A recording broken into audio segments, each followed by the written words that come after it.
Hello everyone, this is What If Fanfic and today I'll bring you What If Naruto was a Fuinjutsu Prodigy final part. The link to the story will be in the description. If you want to hear a fanfiction please comment down below. Now on to the... Hello, Tenten, Naruto greeted as he approached her. Team training hadn't started yet so she was just doing some target practice until Guy-sensei and Lee arrived from their daily bout of psychosis. She smiled, not having seen her mutual Fuinjutsu user in several weeks. Hi, Naruto. How are you? I am well. I came to ask a question, he informed her. Sure. I have a bone sword, do you want it? Tenten looked at Naruto, remaining silent and blinking slowly. It appeared he'd gotten more brazen in his perversions, even incorporating metaphors for dick. I know you know that's an app, holy shit, that's a literal bone sword. Her tone going from chastising to gleeful surprise. She thought all the Kaguya were dead. How did you get that? Where did you meet a Kaguya? We fought and he stabbed me with it. That put a damper on her excitement. Are you alright? Yes, I healed and of the two of us he had the greater odds of dying from our exchange, Naruto explained. Why you killed a Kaguya? I couldn't confirm it at the time so I do not know but possibly. Either way, I have this sword and thought you'd put it to better use.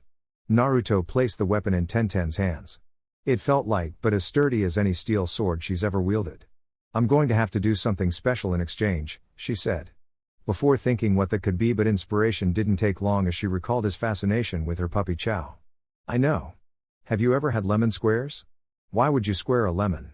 Naruto asked in clear confusion. You wouldn't, she said between laughs. Don't worry about it, I'll drop them off later today and you can tell me about your run-in with a Kaguya. She bypassed the hand he offered her to shake and gave him a quick hug before mushing his hair. Friends don't need to shake on things, Naruto. Soon a duet of yells filled the area, which signaled the start of their team training. Naruto spoke briefly to Lee and Guy before departing. Tenten arrived on the floor first, bone sword already unsealed. She wanted no delay in her offense once the fight started. Team 9 hadn't exactly had a rough time in the forests, Neji's Byakugan easily tracking approaching threats. She was thankful, the stress of having a price on her head had taken a toll and even now she felt on edge. She was almost thankful she didn't have to fight any of her new friends but was wary of the Suna Kunoichi. The weapons mistress doubted Suna would send any but their very best and the girl appeared beyond confident. The Leaf Ninja resolved to do something about it.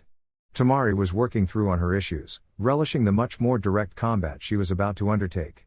Since her father informed them of his harebrained scheme to invade Konoha, her life has been nothing but constant training, missions and worrying for her brothers. She hated that Raza wanted to use Gaara as a weapon of mass destruction, and that was before the events of their travel to and time within the foreign village. And if that hadn't been enough, Baki's near mental breakdown after he'd spoken with the Hokage was still fresh in the young Kunoichi's mind. They know, Baki said and then repeated. His body was shaking the way it would when gripped by a fear the mind can't process, that visceral fear ninja trained to overcome. That her sensei was experiencing that now threatened to send her into a similar state. While Kankuro was trying to get the full story from Baki, Tamari could guess who they were and what they knew. The invasion was blown, Konoha was onto them. She, momentarily, wondered why they weren't dead yet. Her father wouldn't have wasted a second to kill Konoha ninja if the situations were reversed. Tamari, how close are you to the Namikaze's boy? Baki asked. We hung out once, she answered. Why would he be asking that now? Did Baki think attempting to kill Naruto would benefit them? If so, he'd really gone around the bend. The Hokage, he's close to the boy. I don't think he meant to reveal as much but he did. Our survival might depend on you getting close to him. But it's not without risks. Tamari didn't bother to point out she's neither a whore nor a concubine and seduction missions were beneath her. Baki knew it but had taken leave of his senses. Yes, I'm sure the Hokage wouldn't appreciate us trying to manipulate someone he cares about, she reasoned but frowned when Baki shook his head. Her conclusion felt logical. What had she missed? The person responsible for that scroll and the fake bounties was Orochimaru, Baki said, all attempts to self-soothe having failed and his voice cracked. He brought 9 other ninja with him and baited the Namikaze's boy. Baki took a breath, all 3 of his students now interested in his tale. According to the Sandaime, Naruto killed 8 of the 9 and captured Orochimaru by himself. Given everything else that boy has shown, he's clearly ruthless. Probably trained in secret since he could stand upright. If he believes you're playing him, you may not live to suffer the Sandaime's wrath. It was unbefitting of her, disrespectful to her superior and an insult to her training but Tamari couldn't help it, she laughed. Deep belly laughs filled their temporary room, the sound pinging off the stone walls. What was she supposed to do? The boy that she shared lemon squares with and watched a Princess Gale movie as they chatted was some remorseless killer? It just didn't track. When she calmed herself, her more analytical processes took over. She liked him, that was true. He was cute and clearly had a way with the ladies if that Haku girl, who was only somewhat pretty, would give him some play. He was also the only boy around her age that showed any interest in getting to know her for her and not her connections to Raza and Gaara. Tamari looked back at the scroll. The most damning information was about Naruto, and if it were just an attempt to bait him, it stood to reason that all those other names had some connection to him. 3 girls, 2 heiresses. She recalled their first conversation. Even if the ninja were stronger than she initially thought, the girls were too weak-willed to rein him in or curb his nascent playboy tendencies. It was clear what was going to happen. Once she showed him what a real kunoichi looked like, he'd forget those other girls. And maybe she'd escape with more than just her life. As Tamari arrived across from Tenten, she stared at her first obstacle. She recognized the name, the person credited with the lemon squares she enjoyed as a movie snack. She'd try not to hurt her too bad, a quality baker was a precious commodity. Fight, Hayate commanded, and Tenten went on the offensive with a flowing series of thrusts, the speed taking Tamari by surprise. The Team 9 kunoichi was relentless and resolved to leave her Suna counterpart no time to use her fan. While fast and practiced, the attacks were not enough to overwhelm Tamari but left her no space to open her fan, forcing her to use it as a club instead. The exchanges became a battle of speed versus power as Tenten's nimble sword attack went against the heavy swings of Tamari's war fan, neither side gaining an advantage. A loud clang was heard as both weapons clashed, the force knocking them out of each kunoichi's respective hands. The weapons flew to either side of the arena, leaving the 2 young women unarmed. Tenten, as befitting the student of Mido Gai, flowed into a sidekick that landed squarely on Tamari's stomach. The impact sent her back, creating enough space to perform a jutsu. The hand signs were so fast and practiced, Tenten was too slow to react as the powerful blast of wind chakra lifted her off her feet and tossed her back like a rag doll. She hit the floor with a thug and rolled, attempting to disperse some of the force of the impact. She wasn't familiar with the jutsu, but she knew it hurt like one of Gai Sensei's youthful punches. But pain was to be endured and put to the side. The more pressing matter was her opponent running to her war fan, and Tenten could not allow that to happen. Her draw was smooth, her throw fast, and the result immediate. Ah! Tamari yelled as she fell to the ground, a small throwing knife now embedded in her thigh, a small stream of blood running down her leg. Her mobility was hampered and she was still too far away from her primary weapon. She was starting to get concerned. That concern morphed into worry as she watched the bun-haired girl pull out 2 sealing scrolls and chain some hand signs. Then the girl was in the air, raining down numerous weapons upon Tamari.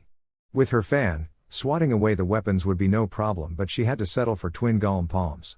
The jutsu did as she desired, blasting the weapons away. She felt the hairs rise on her neck when she saw the other girl smirk. Kankuro's shout of warning wasn't needed and would have come too late had Tamari performed her substitution even a half a second slower, as some of the weapons had circled around and attempted to blindside her. Instead, they sank into her fan as she used the wall to steady herself. Her leg could barely support her weight, but she hoped, the great breakthrough had done more damage to Tenten, and observing the kunoichi, Tamari was confident she was right. It didn't surprise her when the girl retrieved yet another weapon and charged her. Tamari removed the knife from her leg and tossed, breaking Tenten's stride for just a moment. She continued on to her target, taking a swing of her gen. Tamari timed it well enough to sway inside Tenten's guard and punch her in the ribs. What were once merely fractured were not broken, and the shock from the blow left Tenten open and disarmed. Tamari snaked an arm under Tenten's and secured the weapon's mistress's arm and head to her chest. She used her other arm to secure the lock and used her superior height to add pressure. Tenten tried to fight, but with her circulation cut off she was rendered unconscious in a matter of moments, Hayate promptly calling an end to the fight. Tamari was announced the winner and both girls were escorted to receive medical aid. She hadn't known what she was expecting, something more makeshift, but the treatment center in the tower was anything but. The medics placed her and Tenten in the same room. 2 medics saw to Tenten's injuries, 1 to her wound.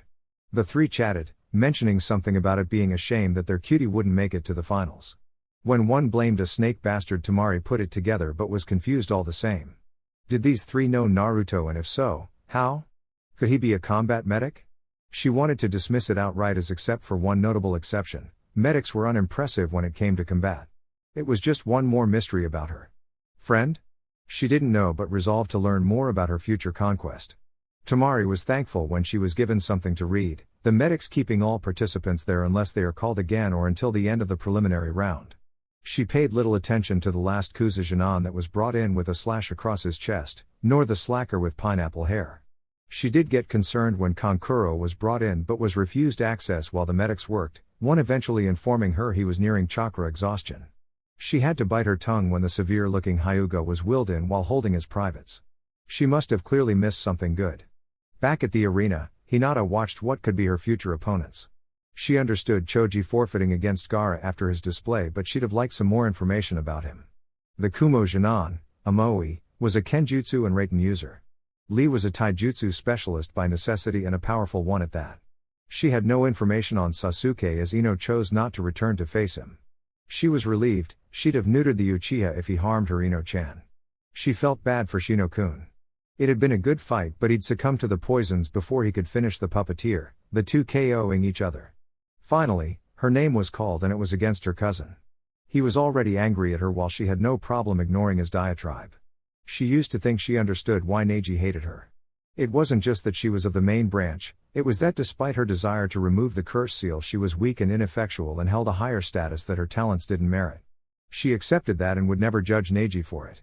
However, the better she got the more he resented her. No overture to become allies was met with anything but hostility. And, according to 1010, he'd badmouth Naruto-kun. He must not have gotten the memo that no one did that. So, while she loved her cousin and sympathized to the best of her ability his resentments, she was going to have to hurt him a little. And the near-mute support system isn't here to prop you up, Neji bit out, words she did pay attention to and caused her eyes to narrow. Okay, I'm going to hurt him a little more than a little, she thought. But new physical pain would be nothing, it was his arrogance that needed a hit. He finally shut up and the proctor finally called a start to the match. Neji's attack was fast, relentless, and textbook perfect.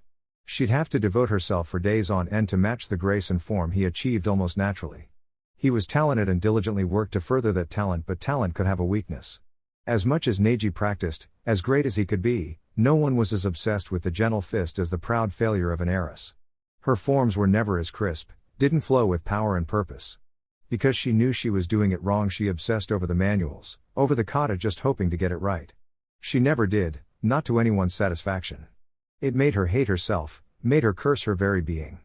But her best friend gave her permission to be more than the Hyuga heiress, to do more than chase her father and her cousin. She was strong like Hinata, and so while Neji could perform the striking progressions perfectly, she could guard them with just as much ease. She could see the signs of frustration that took hold when he couldn't simply beat her down. The rigidity of his form, the frown and tension around his eyes. That his response was to simply try harder was predictable and disappointing. If Neji's offense was a volley of arrows hurtling toward their target, Hinata's defense was the rounded shield that could make any direct assault a glancing blow. When his frustration reached its apex, Hinata changed her guard, her feet now closer together and her hands palms out and chest level. She could almost read his thoughts, that she'd committed a blunder as her stance would slow down and weaken her defense. That her improvements were overstated and overrated, that he'd prove he was right all along. Confidence had returned and it had nothing to do with anything he'd done, he'd given her control of his emotions and he hadn't realized. Neji closed in and Hinata remained patient, waiting for the perfect time to strike. Now! She shouted mentally and attacked. There was a collective grunt of empathy from every male in the arena. Neji had expected something but not to be kicked squarely in the nuts. Hinata continued her assault as she grabbed one of his arms and pulled him close. Her second strike looked like a chop to some but was really the thumb of her knuckle hitting a pressure point in Neji's throat, stunning him once more. A single arm takedown later and Neji was face down with his arm straightened above him and Hinata's shin on his neck as she executed an armbar. Submit or I'll break your arm, she demanded as she put pressure on the shoulder and elbow joints. His pride told him to let her break it, that she'd either be too cowardly to follow through or he'd beat her with one good arm. He grimaced at the pain, his arm reaching its literal breaking point. Neji was saved by his sensei, Guy calling a stop to the fight and Hayate taking heed. He wanted to yell at his sensei, wanted to blindly attack his cousin, but a small trickle of something down his spine told him to behave. He turned to see the Hokage, his face severe and removed from the kindly grandfather he normally portrayed himself as. Neji said nothing and allowed the medics to escort him away. Hiruzen congratulated all who moved on to the next round and had them draw for their next match. Hinata drew Lee, Amoe would fight Temari and Sasuke would face Gaara. She felt good, having beat her cousin and potentially earning a promotion in a month, but she wished she could share it with her best friend. His sensei had refused to allow her entrance into his hospital room. They had a lot to talk about. 2 days after he was brought to the tower, Naruto found himself in a poorly lit dungeon. The large doors with a paper seal upon them alerted him that he has finally entered the representation of his seal. He's in his shared mindscape with the Baijuu. Naruto had thought about what he would say to the Baijuu should they ever meet. Despite what the fox was said to have done, Naruto didn't really hate nor fear the beast, and neither would really benefit him as he was at least free. One large, red eye peered at Naruto, and anyone else would describe it as if something was staring into their very soul. Naruto just thought it was a really big eye, even compared to the toad's. He walked up to the gate. As he got closer, more of the fox was revealed and left Naruto with one thought. "I like your ears, can I pet them?" he asked, and the giant fox made a sound that was a mix of a cough and a laugh. "Maybe when we get to know each other a little better," he said, and Naruto nodded as it was more than fair. "I'm Uzumaki Naruto, what's your name?" "Well met, Naruto. You can call me Kyubi." "Is that your name?" "No, but my name is the only thing of value I still possess and will not give it out freely. Maybe one day, maybe." "So, Warden, why have you stopped by for a visit today?" Naruto didn't really understand it, but it wasn't a requirement that he did. If Kyubi-san wanted to be called that, it was his prerogative. "I didn't mean to, I was injured and rendered near unconscious. I may also be sedated given my injuries." Naruto squinted and thought about how he'd treat himself, ignoring that initially he was doing just that via his clone. Moving on from that, he decided, "Do you have some preferences for how you'd like the seal changed?" "I have plans, but wanted to get your input before I finalize them." "Short of you letting me go?" "Yes, Kyubi-san, short of my letting you go. Not a dungeon, maybe some more natural surroundings like a forest or anything but this. And some reading materials, can you do that?" "I could link you to my mind palace, it is every book I've read since I was 9 years old." "A forest is possible, I'll get to work on it when I can." "Anything else?" "Why did you ask?" "It seemed only fair," Naruto answered, and he heard Kyubi-san hum. Naruto walked closer to the cage and held his hand out, the Kyubi looking at him in mild confusion. "You shake on a deal and I believe we have reached an accord, Kyubi-san. I think my hands might be a tad too large to shake yours." "Make a fist instead," Kyubi-san instructed, and Naruto did, with Kyubi-san doing the same and tapping Naruto's. That's how Baijuu cement agreements. "Don't make me regret this, Naruto. Even minor trust can be broken, and some bridges once burned can never be rebuilt." Naruto nodded and then plopped down. He hadn't come here intentionally, so didn't really know how to leave. "Can you tell me about yourself, Kyubi-san? Why don't you start?" "Okay," Naruto said, and for a time the pair shared stories about likes, dislikes and past adventures. When Naruto was being pulled away, a sign he was being awoken, he stated he'd come back, and Kyubi-san huffed as if he didn't care. Once his jailer had left, Kurama looked down as a much smaller blonde, with whisker marks and red eyes peeked from his paws. "I thought you were going to introduce yourself, little one," Kurama said, tenderly, to the small Naruto replicant. I got nervous, Dada-bio. "Maybe next time?" Kurama offered, and Yami nodded. "He seemed nice, T-bio. You think he'll accept me?" "I don't know, little one, I don't know." Slowly stirring, the bright lights of the room proved discomforting, hurting his eyes slightly. Naruto ignored the sensation as he blurrily looked for a pitcher and cup. A silhouette aided him by filling the cup and putting it in his hand. "Welcome back, Naruto-kun. You've had Tsunade-sama quite worried," the voice said. "Shut up, Shizune," Tsunade barked, but there was no real heat to her words. If some little brat wants to get himself blown up fighting people he shouldn't, that's his business. No sweat off my brow. "You still can't be honest with your emotions, Tsunade-chan?" Hiruzen asked, ribbing his student. "She was indeed very worried about you, Naruto-kun, insisting she treat you herself." "Stop picking on me, sensei," she whined, not enjoying this at all. Naruto's vision finally clears and the water has alleviated his dry throat. He could see he was in the room with not only the three that had spoken but Hatake-sensei as well, who waved at his student. Feeling the need to address his other sensei, Naruto informs her, "I didn't want to blow myself up. It was the most effective tactic at the time." Tsunade resisted the urge of slapping everyone with a smug look on their face, briefly forgetting who she'd been talking to. "I know you didn't want that, Naruto, but you are nowhere near Orochimaru's level, so going to face him alone meant you'd have to put yourself at risk to even survive the encounter." Naruto agreed. He'd gone after Anko fully prepared to die. Grievous bodily injury was expected, but some part of him felt he should keep that to himself for now. Tsunade-sensei was one of the more difficult people for him to understand. "Naruto-kun, I know this may be a bit much, but are you up for a debrief?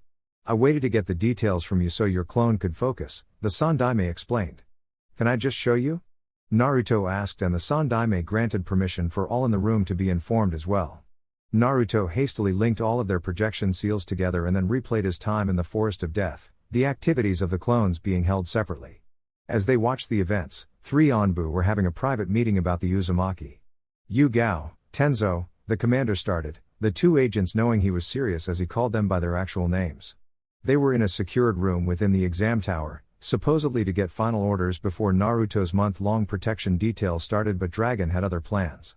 Uzumaki Naruto must be an Anbu operative, he stated.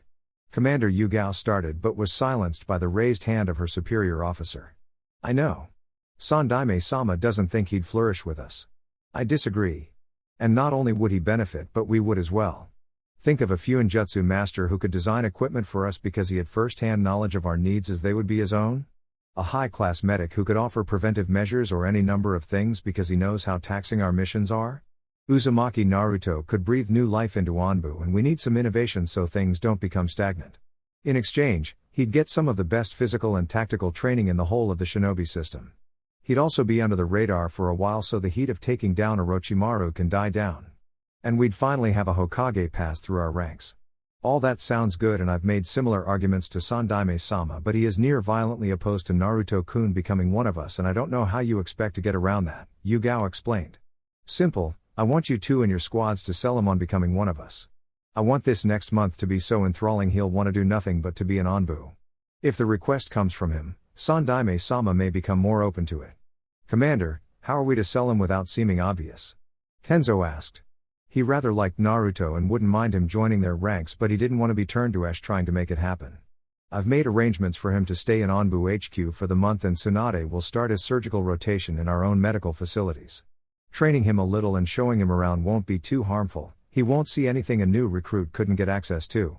I also have it on good authority that he isn't very close to his teammates, so we can show him how tight Anbu squads are and how much fun we can be. I disagree with nothing you've said, Commander, but Sandaime-sama won't be so easily swayed, not even by Naruto-kun. Maybe we just have to consider him outside of our grasp. Seeing one of his top agents faltering, Dragon knew he'd have to go to his secret weapon. Retrieving a sealing scroll, Dragon unsealed the contents and held them up for Yu-Gao to see. It was a small Anbu uniform, roughly Naruto's size with the lynx mask. Just think of sunshine blonde hair sticking out of this mask, training with Nico-senpai, Dragon teased. Yu-Gao, despite herself, couldn't get the image out of her head, and it was downright adorable.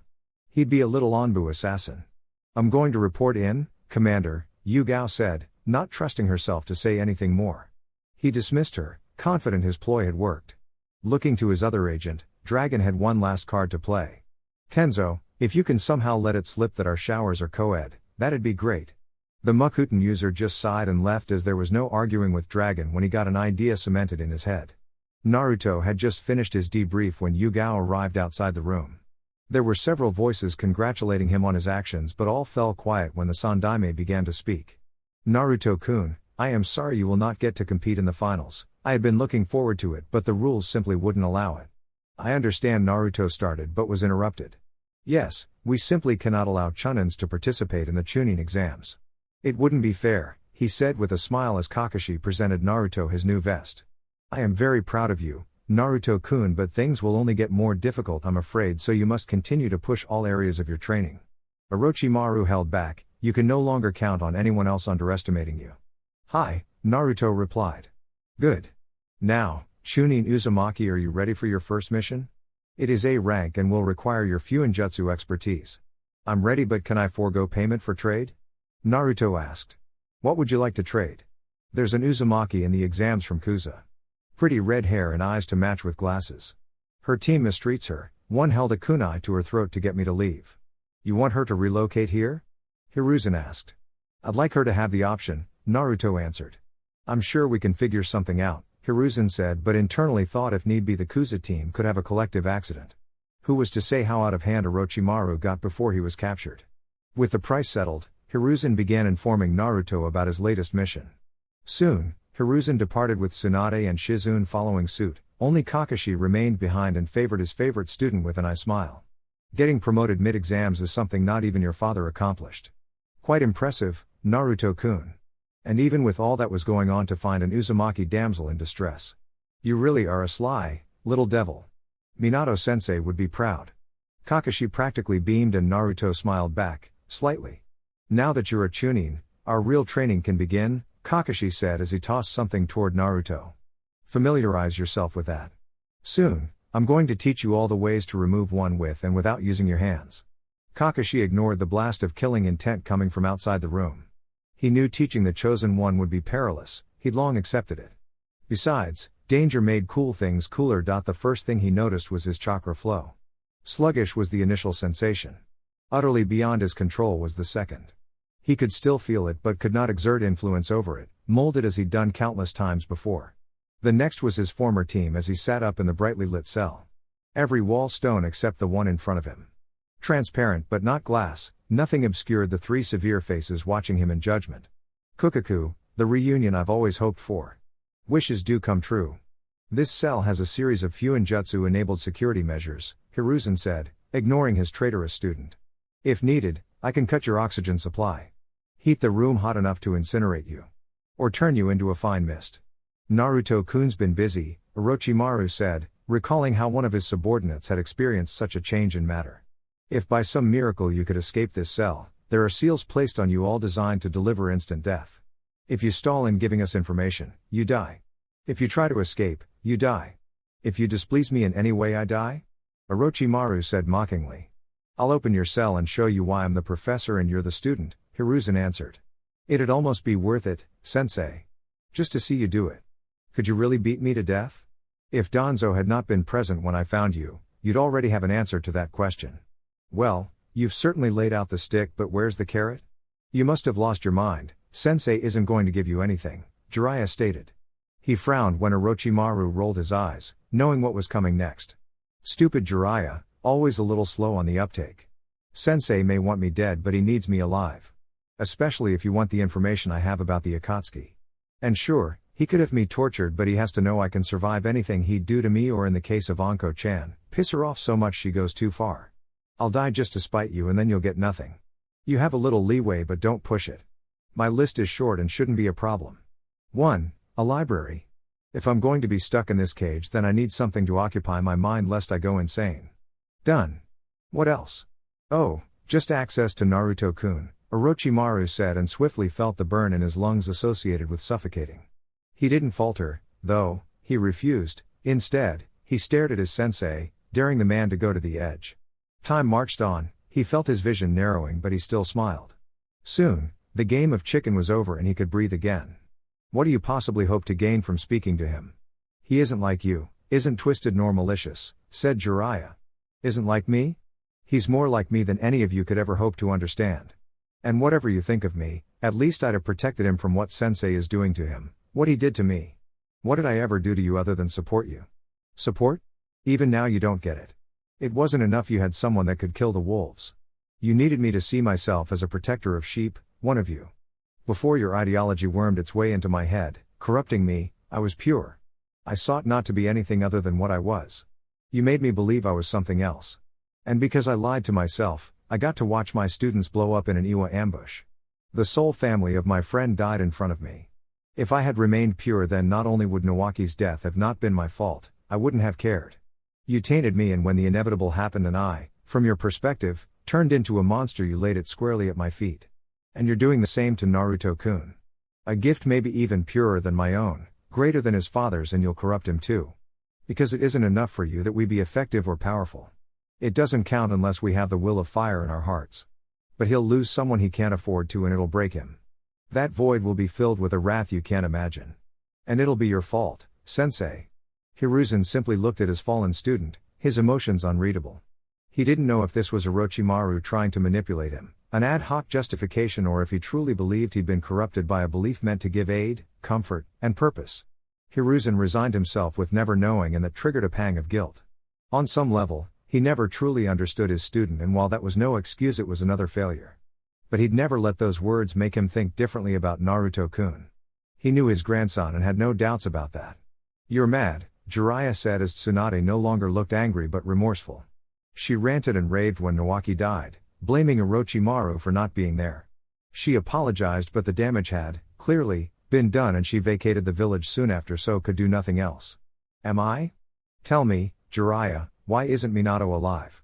The Kyuubi killed him. Oh, I thought the Reaper Death Seal did that. Though, it isn't the only way to seal a Baijuu, not even the strongest. Theoretically, he could have chosen another sealing method and lived. He chose to die. Why do you think that is? Shut up. I don't care what value you have. If you badmouth Minato, I'll kill you. I'm not insulting Minato, the exact opposite really. He was gifted with a greater degree of self-awareness than I was at his age. He saw his wife about to die and knew he didn't just have to protect the village from the Kyuubi but from himself. He really thought it was safer to leave his only son an orphan, knowing there was someone after the Kyuubi he'd just sealed inside of Naruto-kun, than a world where he existed but Kushina did not. You're wrong. Whatever Minato did, he thought it was for the best. He wouldn't have left Naruto alone if there had been another way, Jiraiya said in a raised voice, fist clenched and knuckles white. Sure. Are we done now? Come on, Jiraiya. This is what he wants, don't engage, Tsunade said, patting him on the shoulder.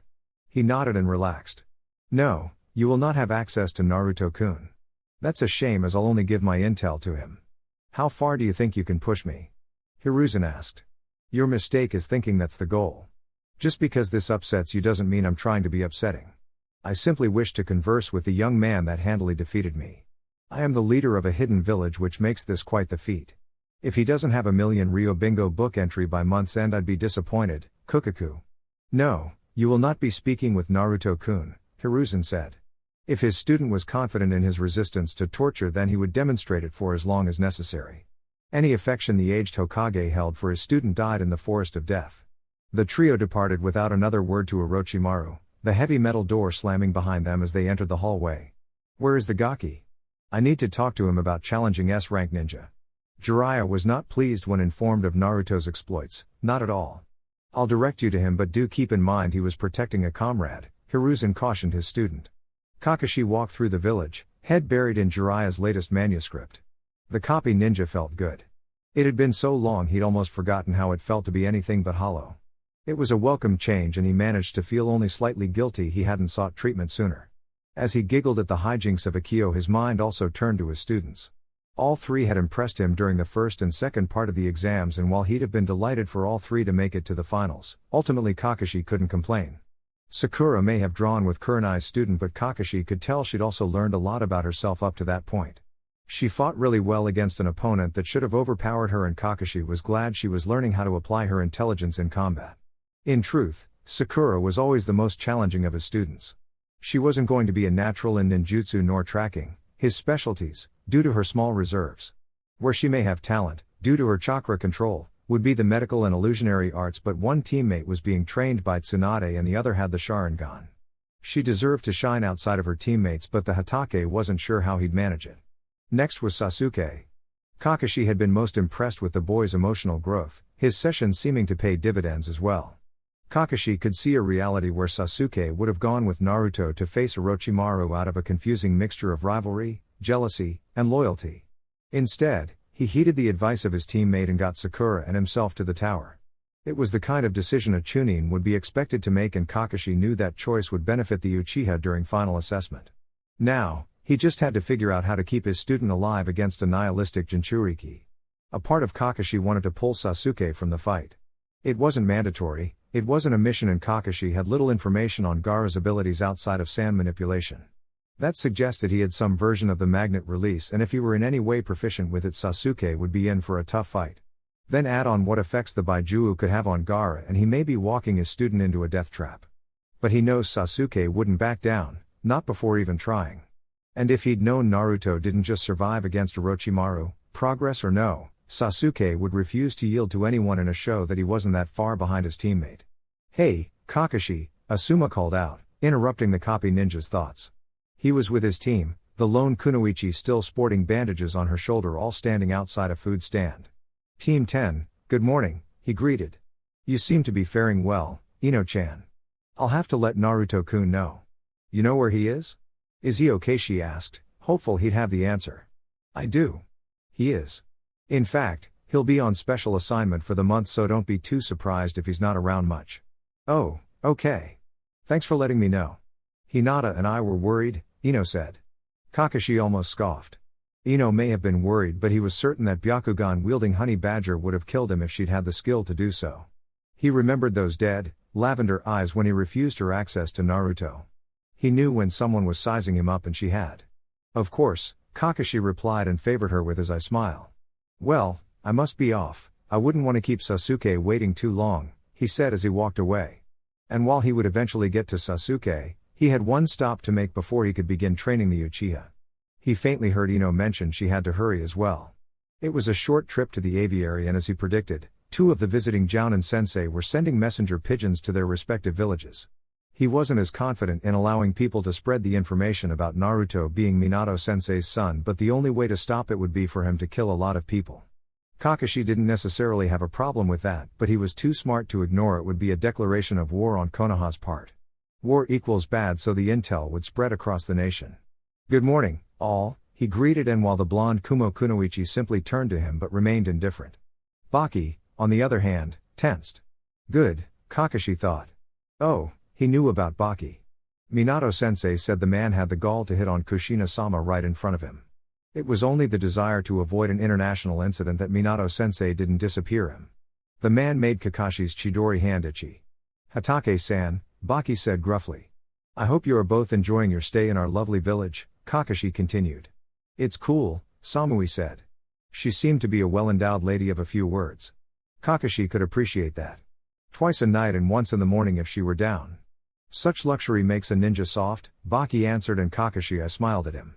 The man was confident he was safe until the end of the Chunin exams, Kakashi reasoned. I don't know, Baki-san. Our forests are lush, yes, but you could get lost for days, if not years, in that sea of trees. And who can say what lurks there? Why, some sand rat could find himself off the beaten path and never be found again. The trio became silent, and Kakashi appreciated that Baki didn't ask if he were threatening him, as he clearly was. Unfortunately, he was here in an official capacity, so he couldn't screw with the Suna Jounin for too long. Now, you two know some information that you shouldn't and are no doubt sending back to your villages. Hokage-sama has decided to allow it. But, and this is especially salient for you Samui-san, should either party ever act on said information in a deleterious manner, Hokage-sama wanted to let you know he won't be nice like he was with Kushina, nor demonstrate the understanding he showed with Hinata. Kakashi didn't wait for their reactions, didn't really care. He delivered his message and departed with a shunshine. You're late, was his greeting when he arrived at the team training grounds. He waved off Sakura's outburst. He was only a little late. What excuse is it this time, Kakashi? Sasuke asked. I got distracted by 2 impossibly round cantaloupes. Ino composed herself as she walked into the training area with numerous Hyuga members gathered. Hiashi, Hinata and the rest of Team 8 were in the center of the room, and by all appearances they hadn't started yet. She slid to the side as to be out of the way, but saw that Hinata knew she was there. The Yamanaka hadn't known why Hinata wanted her there, even if she could guess, but she hadn't predicted a family gathering. Today, Hiashi spoke with authority. We acknowledge my eldest daughter and clan heiress for making it to the final round of her first Chunin exams. There was some polite clapping, but it was short-lived. The only way to do it truly is for me to also acknowledge I was wrong. I pushed you hard when you were younger because I believed it to be the one, true way. I faltered and lost hope when you didn't respond. When you told me you wanted to be a Hyuga your way, I only thought you were simply avoiding tradition. Hiashi walked toward his daughter and put his hands on her shoulders. I was wrong. I am glad I was wrong, but sorry I needed you to prove me so. He let go and began addressing the room once more. Hers is but one future path for the Hyuga, the first change of many I suspect. I request you all to aid her, push her, and be open, as she is only at the beginning of a very long journey, but one that will benefit the clan if we let it. For the duration of the month, her Jounin sensei, Kurenai Yuhi-san, will be her primary trainer. As the person most responsible for Hinata's progress, I wouldn't intercede, but any resources you need from the clan will be made available. Kurenai nodded. If there is nothing else, then you are dismissed. Ino waited patiently as several members congratulated or otherwise made offers of support to Hinata. Once they were all gone and it was just Team 8 and her, she approached the lady of the hour with a wide smile. Who knew you could earn so much from a well-timed kick in the nuts, Ino joked. Hinata giggled. I think Neji will hate me for the rest of life, she lamented. He'll get over it, Ino dismissed. She didn't know much about the older boy, but he was considered a prodigy and just shy of a raging asshole to those he felt beneath him. Really, that was enough. So what can I do for you? I'll be healed up in a few days, but I don't know how much help I'd be. I was going to ask you to help me, but in a more official capacity, Hinata explained as she handed Ino a mission scroll. I was hoping you'd do a little information gathering for me. Ino considered the offer. It was the best way for her to help. She trained hard, but she wasn't near Hinata's level of combative skill yet. Besides, it could be treated as training for herself. She was under no illusion that sneaking up on Jounin would be simply so. The heiress smiled as she gave her answer. Of course, Ino said. Asuma-sensei had already said they wouldn't be taking missions during the month, so she had the free time and the money could go to some new threads for the upcoming season. Oh, I saw Kakashi-sensei right before I came here. Ino watched Hinata's face turn sour. Any word on Naruto-kun? Ino nodded. He said he would be on special assignment for the month, so we shouldn't expect to see him much, but he was otherwise fine. That's good. Besides, I know Naruto-kun will get in contact with us as soon as he can. Oi, Hinata. We're burning daylight, Kiba yelled. Hinata got a mischievous glint in her eyes as she turned to her teammate. I didn't realize you were in a rush to lose to another girl so soon, Kiba-kun, she said. He sputtered excuses about it being a tie, but Shino argued tying when you were expected to win was basically a loss. Ino laughed at their dynamic as it was much more lively than what she had with Shika and Choji. Karen couldn't overcome the feeling of strangeness that swelled within her. It started when she arose from her death, that wasn't. It continued with the really nice hospital staff that attended to her as she regained full mobility. The oddities continued when an aged woman, one claiming to be an advisor to the Hokage, explained what had occurred, that she was free from Kuza and could reside in Konoha safely. Without shame, Karen broke down in front of the stranger. It wasn't what a good kunoichi would do, but she was never really trained to be a kunoichi at all. She was just a thing to be passed around, kept alive long enough to eventually be bred before dying like her mother. She hated Kuza, she hated everyone that resided in that accursed village, and even if it were a cruel trick, the Uzumaki let her tears flow for even the illusion of freedom. The older woman had placed a comforting hand on her back, rubbing it gently, and offered words of comfort and encouragement. Once Karen regained control, it was explained fully that she owed her liberation to one Uzumaki Naruto, the boy she'd seen in the forest. A boy who shared nothing with her but a clan name had gone through such trouble. For one unused to kindness or consideration, it was overwhelming. That sense of being overwhelmed, of the innate strangeness of her new reality, didn't abate as she walked through the village. People smiled at her, greeted her, treated her like she belonged. It was a struggle not to tear up at the treatment, as she didn't want to make her escort feel acquired. Her escort, another peculiarity, had to be the prettiest girl she'd ever seen by a wide margin. "We're here," said the angelic beauty. "Huh?" Karen asked, and internally lamented the undignified response. "This is where you'll be staying, at least until you can arrange your own lodgings." Karen took a good look at the apartment tower, clearly newly built or renovated. It was beyond anything she expected, at least from the outside. "Are you sure?" "Of course," said the older girl with a smile. "Now, please, follow me," she requested, and Karen did without second thought. She was led to a corner apartment on the top floor. And again Karen was thrown for a loop at the fully furnished, one-bedroom apartment. "I'm sure Naruto-kun will show up to set up your security seals, but the key is sufficient for now. You have vouchers for the grocery store on the grounds and money for any necessities you may need to buy. If you can wait a few days, I may be able to wrangle a friend to go clothes shopping with you. She knows where all the best deals are. And should you need anything else, I'm just 2 doors down." Karen took in all the information. It was on its face easy enough to understand, but she was gripped by the most sincere confusion. "Why?" she asked. "Why any of this? Why all of it? Why?" "You'll have to ask Naruto-kun, as while he is very straightforward, he is not the easiest person to understand, but no, he expects nothing in return." "No ninja is that kind," Karen rebuffed. She didn't mean to sound ungrateful, but this simply wasn't how the world worked. Several months ago I would have agreed.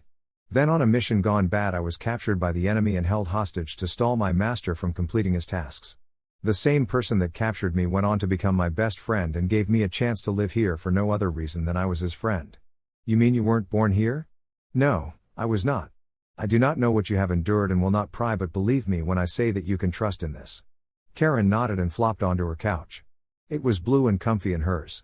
The older girl let herself out, knowing it took time to adjust to such disparate treatment. Yugao Uzuki, known to comrades and victims alike as Onbu Nico, was having a great day. Hayate was having the rare good morning and actually felt well enough he made her breakfast. Then, once she reported for duty, she got to train with Naruto-kun by introducing him to some of the basic routines Onbu recruits are subjected to. He did well, she thought, though wouldn't deny a measure of bias. She even convinced, Reed demanded, he keep the kusanagi and started him on beginner katas to wield a gen. Her unit seemed to warm up to him, too. Bohr showed him some tips to improve his fire jutsu and walked him through the nature change exercises. Bear sparred with him for a bit and gave him pointers on how to better transfer his natural strength into his blows without sacrificing speed. Even Tenzo took him to the side to train him in something secret. It was great, and while she didn't think the commander's harebrained scheme would work, it wouldn't be due to lack of effort on her part. And the best part? He agreed to call her Yugao Ne when she was off duty. Oh, she was going to enjoy rubbing that in Kakashi's face. So, as she escorted the two, loyal Sannin to Naruto's temporary room, she didn't think anything could undercut her mood. That belief should have been a warning that something was amiss, but in her excitement in connecting with what should have been her little brother and relief in paying Kushina-sama's time and effort forward, Yugao was overly optimistic. It all came to a halt when she opened the door. Initially, she didn't believe what she was seeing. It just didn't translate, that's how unbelievable the vision was. Jiraiya's wolf whistle brought her back to reality. One Naruto sitting on his bed writing something down. That was fine. What was not fine were the three clones standing around the shirtless Anbu agent. In her sudden onset of bloodlust, she couldn't even remember the agent's code name. Antelope? Gazelle? Dead bitch? That was the one. With lightning speed, her hand was on the hilt of her sword. What are you doing, agent? She asked and watched as her fellow Anbu paled. Good. Fear makes the kill more satisfying, more real. Completing Hatake-sensei's training. I think I figured out the hidden lesson, too, Naruto said, as if that explained anything. Then Nico remembered the garment she confiscated because her idiot former captain gave a 12-year-old a bra. She was going to kill him next. Nearing a complete surrender to her bloodlust, she didn't pay much attention to the real Naruto walking over to Tsunade and handing her his notes. The Sannin read over it quickly, though she wasn't any more accepting of what she was seeing. It was written in her contract she was only allowed to assault rude Anbu in fits of rage. She wanted to admonish her student. She didn't teach him the medical arts to scam on chicks, but quickly realized he wouldn't know what scamming on chicks meant. Besides, despite herself, he was onto something with this preliminary report. Damn genius pervert. Look, Naruto, I'll let you run with this under Shizune's supervision, but no more half-dressed Anbu in your room. Tsunade took a beat as she looked into those unnaturally blue eyes and remembered who she was speaking to. And no fully undressed Anbu in your room either. Got it? Yes, sensei, Naruto answered. And you, scurry along. Tsunade barked at the agent. True, she looked to be only 16, but that was old enough to know better. Said agent grabbed her shirt and hastily retreated, but heard the threat Nico hissed at her as she passed. With the harlot gone and the clones dispelled, Yugao thought the trouble had passed, but Jiraiya stomping into the room suggested otherwise. Without warning, he picked Naruto up and slammed his fist on top of his head. What the hell were you thinking going after Orochimaru alone? Naruto didn't answer verbally, but wasn't going to take an, to his perspective, unprovoked assault without response. As fast as he could, he launched at Jiraiya. The Sannin stood firm, thinking the boy was trying to tackle him, but he was wrong. Using the surface sticking technique, Naruto scaled the Sannin, ending up on Jiraiya's back. Naruto wasted no time applying a choke to his godfather and squeezing as hard as he could. Yugao went to stop the scuffle, but Tsunade stopped her and shook her head. The Anbu was confused, but Tsunade said, "They need this and the idiot won't go overboard." Yugao wasn't completely convinced but did not intercede. Jiraiya hadn't responded to the choke but could acknowledge his godson had some good squeeze applied and a fair bit of natural strength. Still, he wasn't anywhere near Jiraiya's physical strength, and the Toad Sage peeled Naruto off him with minimal effort. He slammed him on his bed hard enough to undo the sheets, which Jiraiya used to wrap Naruto in, and swung him around his head several times before, once again, slamming the Uzumaki on his bed. Maybe it was overconfidence or underestimation, but Jiraiya never expected the immediate response to his juvenile attack. He certainly wasn't prepared for the dynamic entry Naruto performed near flawlessly. Jiraiya dropped to the floor, Naruto following him as the dizziness overcame him. The only response the Sannin could muster was to his teammate. Not a. He kicked me. In the dick. Tsunade ignored him and picked Naruto up. They had work to do. Hokage-sama, a voice called and broke Hiruzen from his paperwork. His finely honed mind picking out details that didn't seem to fit the situation. His longtime assistant was nervous, clutching a package to her chest that she was likely there to give to him. The package itself couldn't have been distressing. She wouldn't hold it so close to her, which led her to believe it was his reaction that concerned her. He couldn't blame the poor woman. He'd been snappish for days and looking for a fight that never came. "Tamano, please come in," he welcomed her with a friendly tone. "What can I do for you?" A package arrived late last night from the Reikage. We submitted it to all security checks and it came back clear, she explained. Okay, he said. Tamano allowed her graying locks to cover her eyes as if she were bracing for impact. It's a new bingo book, Hokage-sama. Oh, Hiruzen thought. The new editions were to be released today. If A sent one specifically to him, it meant he had an entry he thought Hiruzen wouldn't like. It was a tradition started by the second Mizukage. Sometimes it was a veiled threat, others a sign of recognition, but there was always a motive behind it. Just leave the package with me, it'll be fine, Hiruzen assured her. The woman did as instructed and departed a little faster than the aged Hokage felt necessary. He'd been surly, but he wasn't some fire-breathing dragon. Opening the package, Hiruzen snatched the falling item before it could hit his desk. Unfolding the piece of paper, the Hokage realized it was a letter from his Kumo counterpart. Hey old monkey, thought you could hide Minato's boy from me, eh? You had a good, little run, but that's over now. Tell him to get faster. I haven't had a rival in speed for over a decade and I will judge if he's fit to replace his father. Don't worry, it won't be at the finals. I'm sure you'd love for me to have an accident on my way to your village. Who knows, maybe the overbearing tree will become too limiting and he'll want to know what it's like when the sky's the limit. Besides, I hear he may have a taste for a flavor of kunoichi only found in Kumo.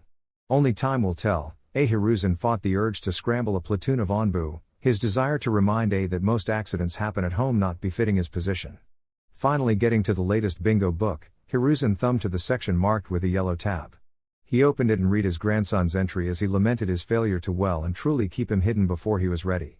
Name, Uzumaki Naruto. Age, 12. Alias, Konoha's Kiroi Gaustop. Affiliations, Konoha, Toad Clan, Jiraiya of the Sannin, Master, Uzumaki Clan, Kushina Uzumaki, Mother, Deceased, Skills, Fuinjutsu, Bojutsu, Katen Jutsu. Rank, Jinan Bio, son of Minato Namikaze and Kushina Uzumaki, student of Hatake Kakashi and Jiraiya of the Sannin.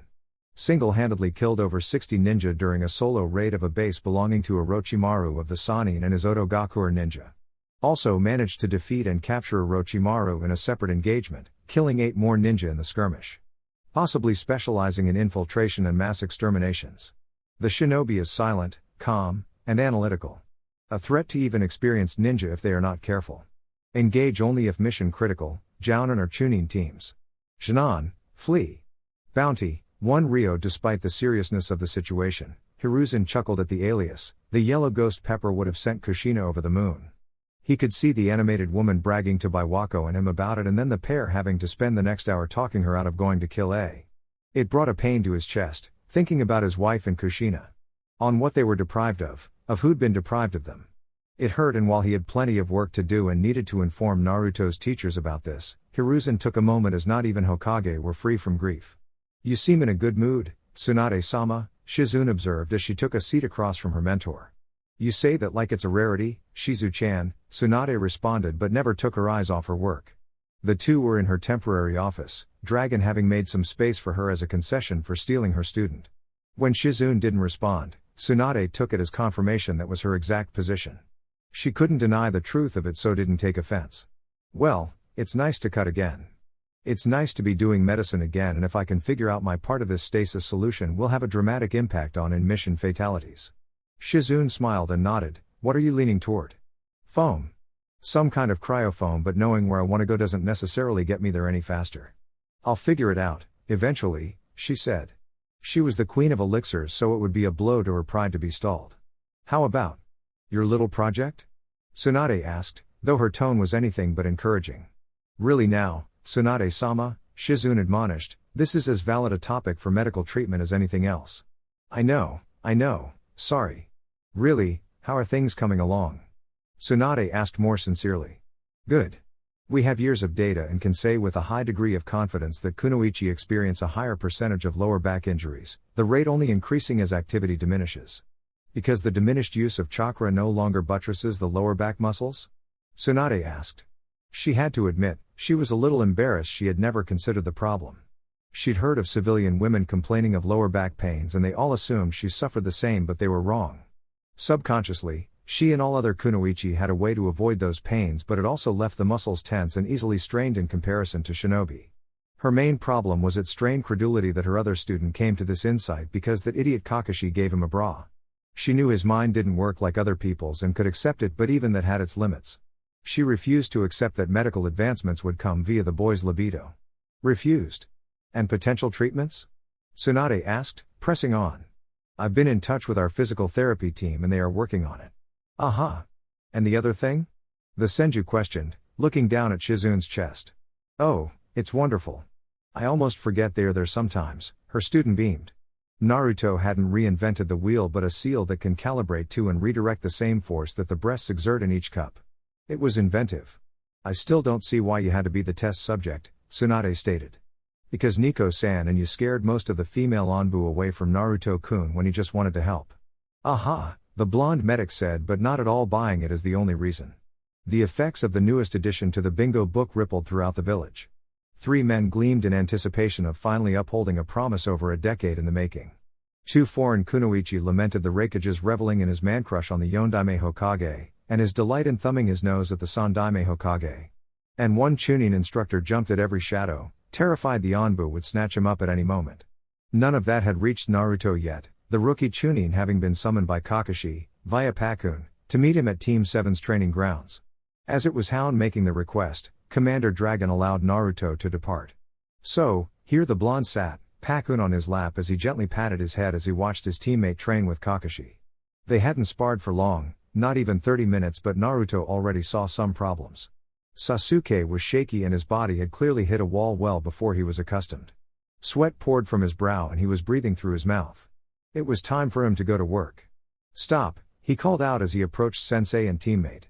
He retrieved a bottle of hand sanitizer and gestured for Sasuke to sit.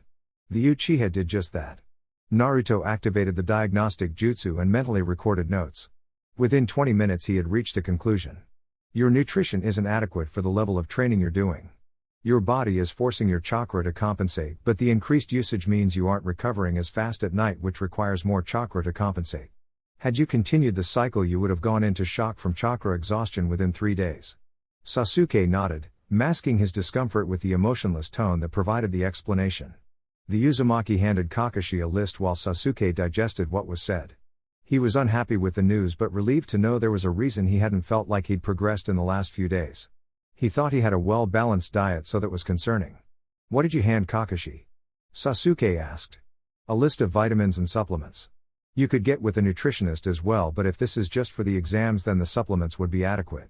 No more training today and none tomorrow. Sasuke nodded and elected to wait on going to see someone as it'd just take time out of his training. Sasuke wanted to argue for the sake of his pride, but he felt like crap and could use the rest, so he nodded. Why didn't you give the list to me? He inquired. Hatake-sensei handles the team's expense account, Naruto answered. Oh, okay. The what now? Sasuke asked with a little heat. Naruto looked at him in confusion. The expense account, he repeated slowly, Sasuke-kun. Greasing the right palm can take you further than violence in many cases, but it wouldn't be right for ninja to lose money while in service to the village. So for that and other various outflows, we are reimbursed.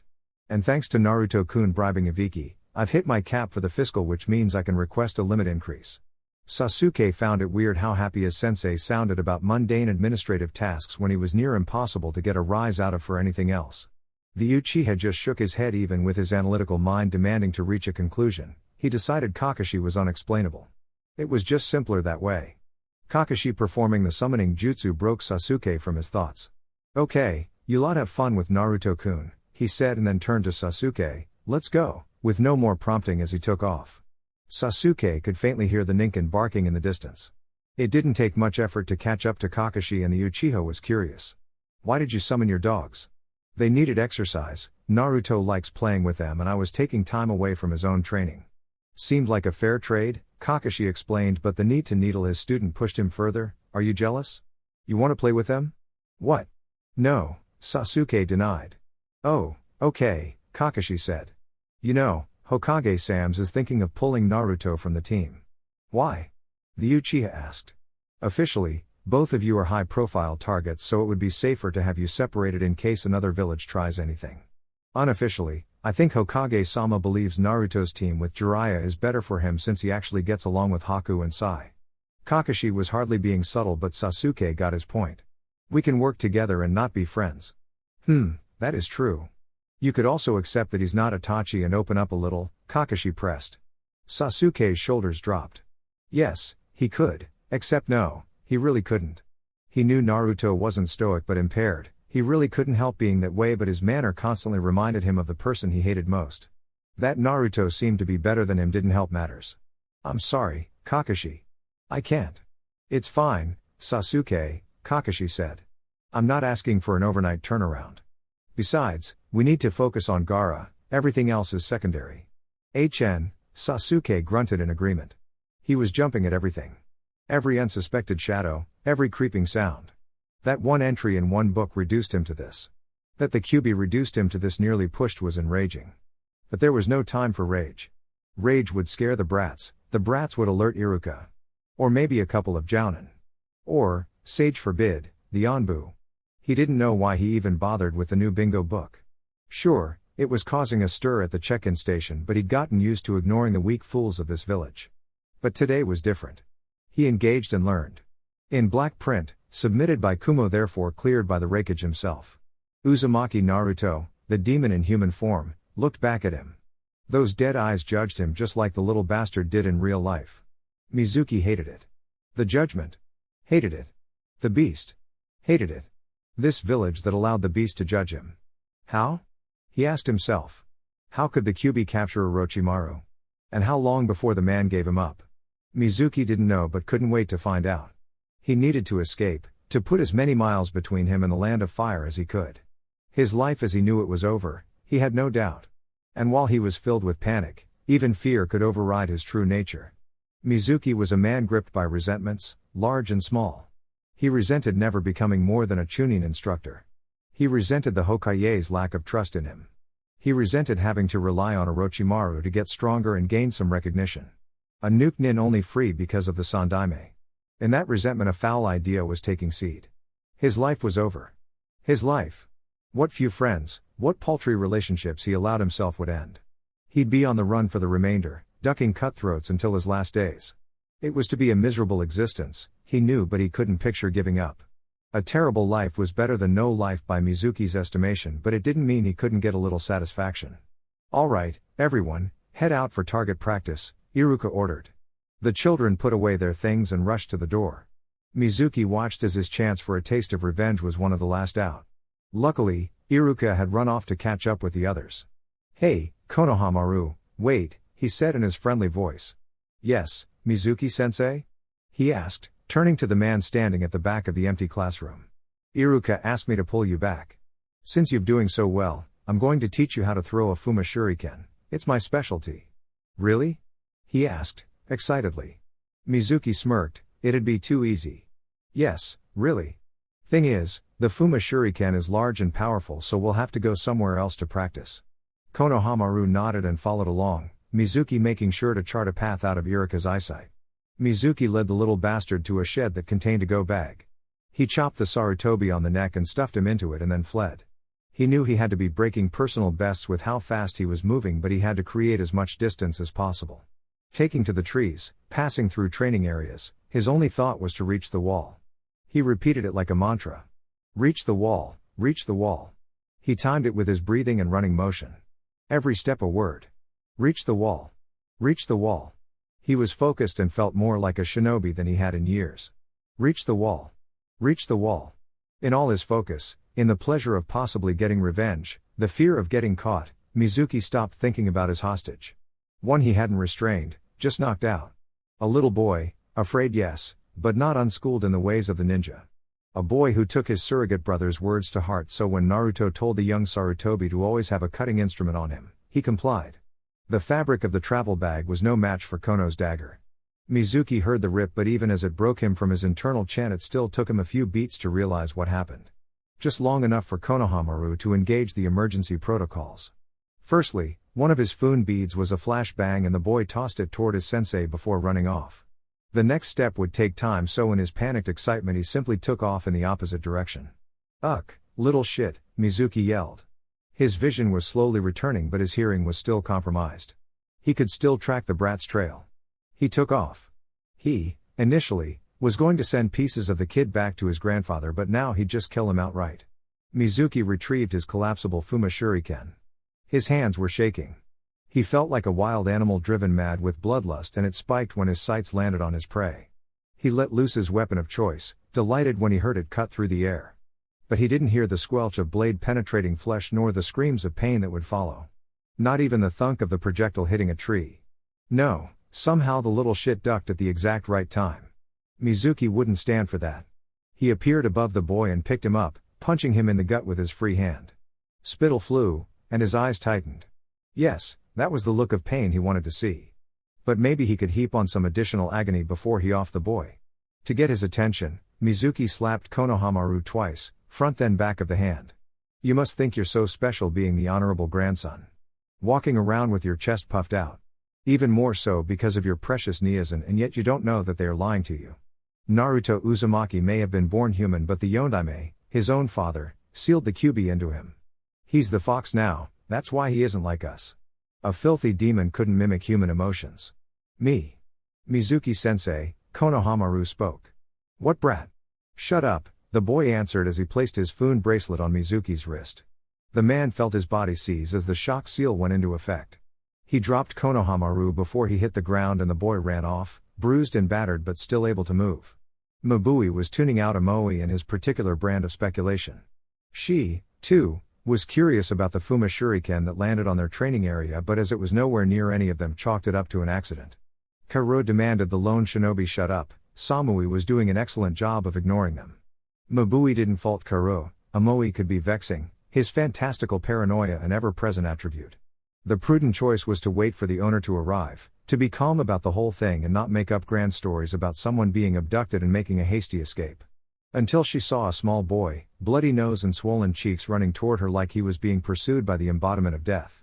She stood and slowly approached. The boy was clearly panicked and didn't seem to notice they were foreign ninja, as that would have only made things worse. What happened? She asked, but the answer never came. As soon as he heard the landing of the man behind him, the boy instinctively got behind her. Shivering, he was too terrified to do much else. Oh, it seems you have found my wayward student, the man said with fake sincerity. She could see the tightening of his eyes, the repressed fury. No instructor should be that mad at a child. Aren't you a little far out for an academy student? Mabui asked. Ah, this one likes to skip and spy on ninja to learn cool techniques. It is my job to get my back to class, so if you would. Come on, Konohamaru, we've wasted enough time and any further delays will make your punishment worse. Mabui felt the boy clutched at the back of her top. Things weren't adding up and she could tell her team had reached a similar conclusion. It wasn't a leap to conclude the Fuma Shuriken belonged to him and he'd somehow managed to miss the child. As a moral being, she couldn't let the child return to his custody, but if Kumo harmed another Konoha ninja outside of the exams, it would do irreparable harm to her village and its relationship with Konoha. But, once again, Mabui's internal deliberations were interrupted by the arrival of another party. This one, however, had no interest in talking. She saw the gleam of a blade before she could fully make out the newest arrival and wasn't sure of who she was seeing until said figure executed a kick to the throat of the falling man. Then she heard and saw the dogs as they surrounded the much smaller attacker and his victim. Even with his orange hood up, she could see the distinctive blonde hair of one Uzumaki Naruto. The way Konohamaru darted toward him made her believe the two had a pre-existing relationship. The flying tackle into a hug all but confirmed it. She watched as the blonde said something to the boy and then several of the dogs departed with him. Only the one with sunglasses stayed as Naruto tied up the unconscious Chunin. After securely binding the man and picking him up and playing him across his shoulders, the Uzumaki made eye contact with Mabui. Mabui-san, he greeted, or she assumed it was a greeting. Uzumaki-san, she replied back. You look nice today, he offered, and she hadn't been expecting it. She tried to deflect as to not encourage any teasing from Samui later. Thank you, but this is just my standard outfit while on duty. Oh, he said and paused. Then you must look nice every day, he said no more, disappearing in a sunshine with the dog hot on his trail. Sitting at her table and sharing a pot of tea with Karen-chan had become an enjoyable feature of Haku's days. Getting to know the girl over the last few weeks was a delight. The two had a lot to bond over and Karen-chan seemed to warm up to Haku's gentle prodding. She thought the girl was a little fixated on Naruto, but given her utter devotion to Zabuza-sama she could hardly judge. It was nice making another friend and having someone fawn over Chappie-kun, as he was a hard-working bunny and deserved it. A heavy knock on her door surprised the pair. She hadn't been expecting company. That Konohamaru was there with 3 of Kakashi's summons further confused her, though that was overridden by his injuries. The largest dog, Bull, gave her a rundown of what happened, but she could tell there was more as she escorted Konohamaru to her couch. The boy hadn't spoken much beyond a pat greeting and wouldn't even meet the Yuki's eyes. "Kono-kun, what's wrong?" she asked. She could tell he was torn and whatever it was he needed to share. He shot a quick look at Karen. "That's Uzumaki Karen, she's going to be staying in Konoha for a bit." "Niikin has a clansman?" he asked in genuine wonder. Haku nodded. "They met during the Chunin exams. I'm sure she'd tell you the story sometime if you're interested." "Sure would," Karen reassured. "But why don't I give you two some alone time for now?" she offered. "No. Niikin would say it's rude to make your guest leave because I showed up." "I think he'd understand given the circumstance," Haku stated. "And if you don't feel comfortable talking in front of Karen-chan, that's fine." Konohamaru shook his head in the negative. He looked down once more and his body started shaking. I did everything wrong. "I was so scared. I dropped Niikin's dagger and would have been killed if I didn't trip on a tree root. He wouldn't have been too afraid to even think. I'm a coward." The boy bellowed. "Konohamaru," Haku said as she tilted his head up, "being afraid doesn't make you a coward. And you're comparing who Naruto-kun is now to who you are now. Neither of us know how he'd have handled this. But what I do know is a Chunin tricked, betrayed and abducted you. His goal was to flee with you. Your goal was to escape. You're here, he's captured. That's a win. But I didn't do anything. You escaped. You stalled. I'm assuming Naruto-kun gave you something to signal him if you were ever in danger, so you called for backup. You did everything that could be expected of you, Kono-kun. Then why do I feel like a failure? Because when someone makes you afraid, it can also make you feel weak and small. All the stories we have show courage as overcoming our fears, but I think survival takes its own kind of strength. And for ninja, for those who endure, the ability to survive is central to our being.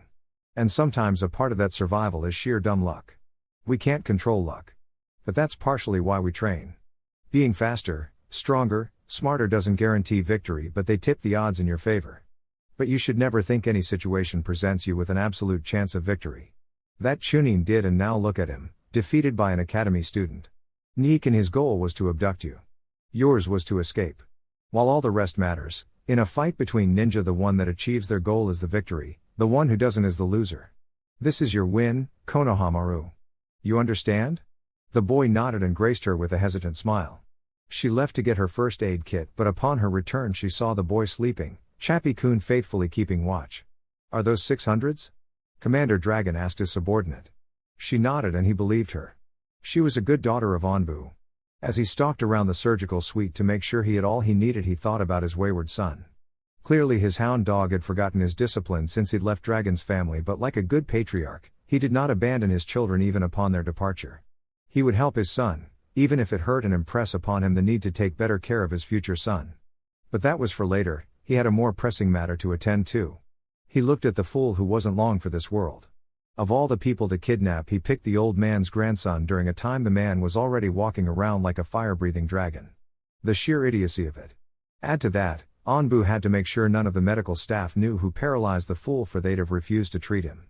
Never cross a chef, lover, or medic in the world of ninja, for there wasn't a faster way to depart from this world. And the medical staff loved their chibi, loved that the son of the Yondaime was a healer. He couldn't guarantee a mystery blood clot wouldn't have found its way into the traitor's brain if they knew how and why he got knifed twice in the spinal column and got his trachea crushed. Which, doing while coming out of a sunshine, was pretty impressive. He'd have a new son, yet. He'd just have to get the old man to see reason. Or get him a special tobacco blend. 3 slaps woke the foolish traitor up. The man blinked in confusion, eyes adjusting to the mostly darkened room, the only light positioned directly about the traitor. He tried to squirm but stilled when he saw the mask. Dragon smiled behind it as the fool's expression gave it all away. Oh, that fear, that was the genuine reaction, but pride forced a sneer on the lips of the fool. He went to say something, likely something snarky about how he wasn't afraid or wouldn't be broken. As if you got to be the Onbu commander without the ability to break all Chunin. He slapped the man again before the words could leave his mouth. Understand one thing, Onion, I'm a busy man. If I'm not asking you a question, you are not to speak. Are we clear, Onion? The man frowned but nodded. The response earned him another slap. His jaw likely couldn't take much more. Why? He asked and was answered with another slap. When I ask an Onion a question, I expect a verbal response. Are we clear? Yes, he responded promptly. Now, as I am feeling magnanimous, I will allow you one question. You may ask it now. Why do you call me an onion? Dragon wasn't surprised but amused by the question. At least the man wasn't lying to himself nor going to fake innocence. That was good. Oh, it's simple really, Yunan Onbu are loud, unable to work alone and usually not worth a damn until a generous amount of heat is applied to you. Alright, I think I should inform you what is about to happen. See, I'm only really interested in one question but I have to assume you're going to lie to me. True, I could torture you until I believe you've divulged the truth but I have a lot of my plate and can't spend all day dicing an onion. So, I've come to a compromise. Dragon grabbed one of the fluffy, all-white towels, from a nearby surgical stand and slid a water-filled bucket next to Mizuki's bed. This is a 600 thread count towel. I'm going to wet one end of it and force it down your throat. Admittedly, a lower thread count would make the initial ingestion easier but I've found the results inconsistent, so you get the 600. Well, onion, when your stomach acid starts to digest the towel I'm going to yank it back up, bringing your stomach lining with it. The Chunin had a mixture of disbelief and bone-deep fear on his face, as if one was a defense for the other. Dragon didn't begrudge the man his self-deception. Reality would become too painful to deny soon enough. 29 hours, 47 minutes is the average length of time people last when they endure this. Nearly 30 hours of excruciating pain. I figure a full day of this and you'll tell the truth just so I end your misery. I'll talk. The man yelled. He was slapped for his slip in decorum. Of course you'll talk, onion. You'll tell me whatever I want to hear but I only want the truth not what you think I believe the truth to be.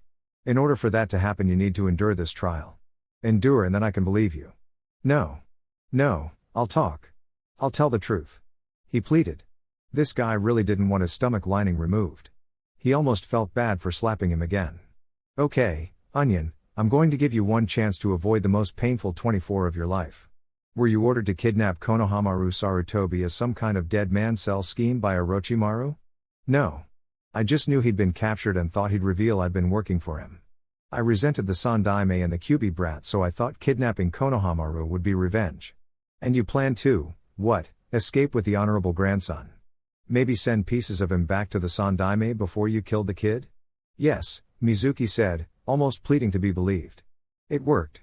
Dragon patted the man on the shoulder. Good news, onion, I believe you. I won't be pulling your stomach lining out through your mouth. But there is some bad news, too. The other agent appeared next to Dragon. This is Captain Monkey. That means nothing to you, it shouldn't. However, if you could remove your mask, Captain, we're all friends here. Mizuki really started to squirm when he saw the captain's face. Yes, you tried to kidnap Kana Sarutobi's son and well, onion, you went after my family. What's the penalty for that, Captain? Onion gets diced, she replied neutrally. And there is no one better for the job. Well, my part in this is over. Take as much time as you need, Captain, the room is yours. Thank you, Commander, she said as she removed 2 karambits from her back mounts. As Dragon departed he could see the glow of the Katan chakra-infused blades reflected in the window. That took care of one bit of business, now to another. Then the leader of the Special Operations Ninja could get some lunch before he spent his afternoon attempting to calm the old man down with the help of Danzo, Sage Save Him. The hospital staff was kind enough to provide him a temporary office so he could settle all matters before heading back to the Onbu barracks. As he entered the small room, Hound stood at attention. It was good he, at least, remembered that much. It didn't stop Dragon from putting the slightly taller man in a headlock nor punching his crown a few times. Hound, Dragon began but his son dared to interrupt him. Kakashi, he said.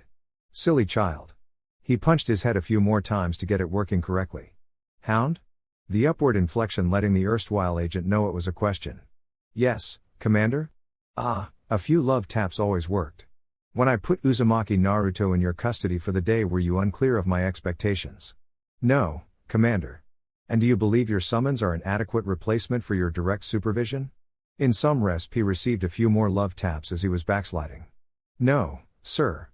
But Sasuke requires a delicate touch, especially as Naruto reminds him of Itachi. I cannot let him think I favor Naruto or encourage any competition between the two. He's doing better but he still has some pronounced triggers, sir. Excellent reasoning, Hound, but that's why clones exist. Who wants to expend the chakra for that? Hound asked and received several more love taps. You've lost your way since you've left my den, Hound. Don't you worry, Papa is here for his children. I know you've been working your way back but I'm going to expedite the process. Every day you are in the village you will report to me before you train your students or take missions. Am I understood? Yes, sir, Hound said in complete compliance. Ah, there was his good doggy. Fantastic, you can leave, Dragon said, releasing the Jounin. As Kakashi reached the door, Dragon stopped him with a final warning. If you arrive late or flake on me, I'll beat you strictly with body shots and then tie you up, maskless, by the ladies' onsen. He saw the normally unflappable man shiver. Good, he thought. The pretty bastard would want to protect his peace by not having his real face revealed. You gotta let us know when you make Chunin, little man. We promised Minato-sama we'd take you out on the town so Kushina-sama would only be mad at us, Iwashi said. Naruto had been sitting with the trio as they arrived with Hatake-sensei. He introduced them as part of his father's guardian platoon. Apparently, it is up to the Hokage if they want an Anbu detail or regular forces. His Oji-san seemed to prefer Anbu, but his dad was different. He had to inform Commander Dragon of what transpired but had returned to the waiting area with the three. They seemed nice and had stories about his parents that not even Hatake-sensei or Jiraiya knew. They said they were designated his fun uncles. He wondered if there were more around selected to be his unfun uncles but decided to worry about it should the need arise. I have been promoted, Naruto said. The three looked at him with wide eyes. In his experience that could denote surprise or even disbelief. True, he wasn't in his vest. His Oji-san requested he not wear it until after the exams and his departure from his protective detail. I assure you, it is the truth. We believe you, Naruto. It's just, being promoted mid-exams has never happened. We have to celebrate, Genma exclaimed. It's the middle of the day, Kakashi rained on the Triad's parade as he returned. Besides, there is a Team 7 tradition I have to do with my newly promoted Chunin. I'm sure you understand, the copy ninja said as he ushered Naruto out. Fine, tonight, Kakashi. We promised Minato-sama, Raito yelled. Kakashi waved, dismissively but knew he'd have to allow the outing. He just didn't want his chibi getting influenced by those dorks just because Minato-sensei was too kind to them. The two left the secure hospital entrance and made their way back to a main street. Hatake-sensei, Naruto called. Kakashi answered. Can I go see Kono-chan before we conduct the Team 7 ritual? He asked. Kakashi mushed his hair a little and I smiled. Of course, we can hurry right over. He performed a shunshine expecting Chibi to keep up, which he did. Upon arrival at their destination, a small, boy-shaped projectile launched at Naruto. He easily absorbed the impact. The boy mumbled something that not even Kakashi's keen hearing could decipher. I can't understand you, Kono-chan. What are you saying? Naruto asked. The Sarutobi breathed in deeply and broke away from his surrogate brother. Kakashi could tell he was forcing himself to meet Naruto's eyes. Ni-chan, are you the Kyuubi? That had not been the expected question. Kakashi swiftly concluded that the traitor must have told Konohamaru in a moment of spite or to demoralize the boy, maybe both. He wondered how Naruto would react to having his largest, and most poorly kept, secret revealed to not only Konohamaru but Haku as well as not even the normally serene Kunoichi could hide her surprise. This could be a major turning point and Kakashi wondered if Naruto would deny it outright, fearful of reject. I would seem to lack the requisite tails, Kono-chan, he answered. Nicha-an, Konohamaru bellowed, which allowed Kakashi to realize Chibi wasn't being overly literal but teasing his little brother. Kakashi didn't know he knew how to tease someone. Why don't we take this inside, Kakashi suggested, as the balcony of one's apartment isn't the place to discuss S-class secrets. Everyone took a seat, the three youngest on the couch with the bunny taking residence on Konohamaru's lap. Kakashi thought the bunny was way too alert for a pet and wondered if a guard bunny was a thing. He then wondered if he could get Pakun to train the rabbit up a bit. A guard rabbit seemed cool. Okay, I'm assuming Mizuki Toji told you something he shouldn't have. Whether Naruto answers any questions, this is an S-class secret. I know you know what that means, Haku-chan, but for you Konohamaru that means if you talk about this with anyone without Hokage-sama's or Naruto's permission you could be put to death. Now, are you sure you want to continue? He asked but he knew the answer. The boy's head nod was perfunctory. Naruto lifted up his shirt and channeled chakra to reveal Minato-sensei's last work. I am not the Kyuubi but the Yondaime did seal him inside of me when I was a baby. Why do you call your dad Yondaime instead of your dad? Until recently, it was supposed to be a secret and I haven't gotten adjusted to it not being one anymore. Anything else? Have you met it? Konohamaru asked. Yes, Naruto answered easily but that shocked Kakashi.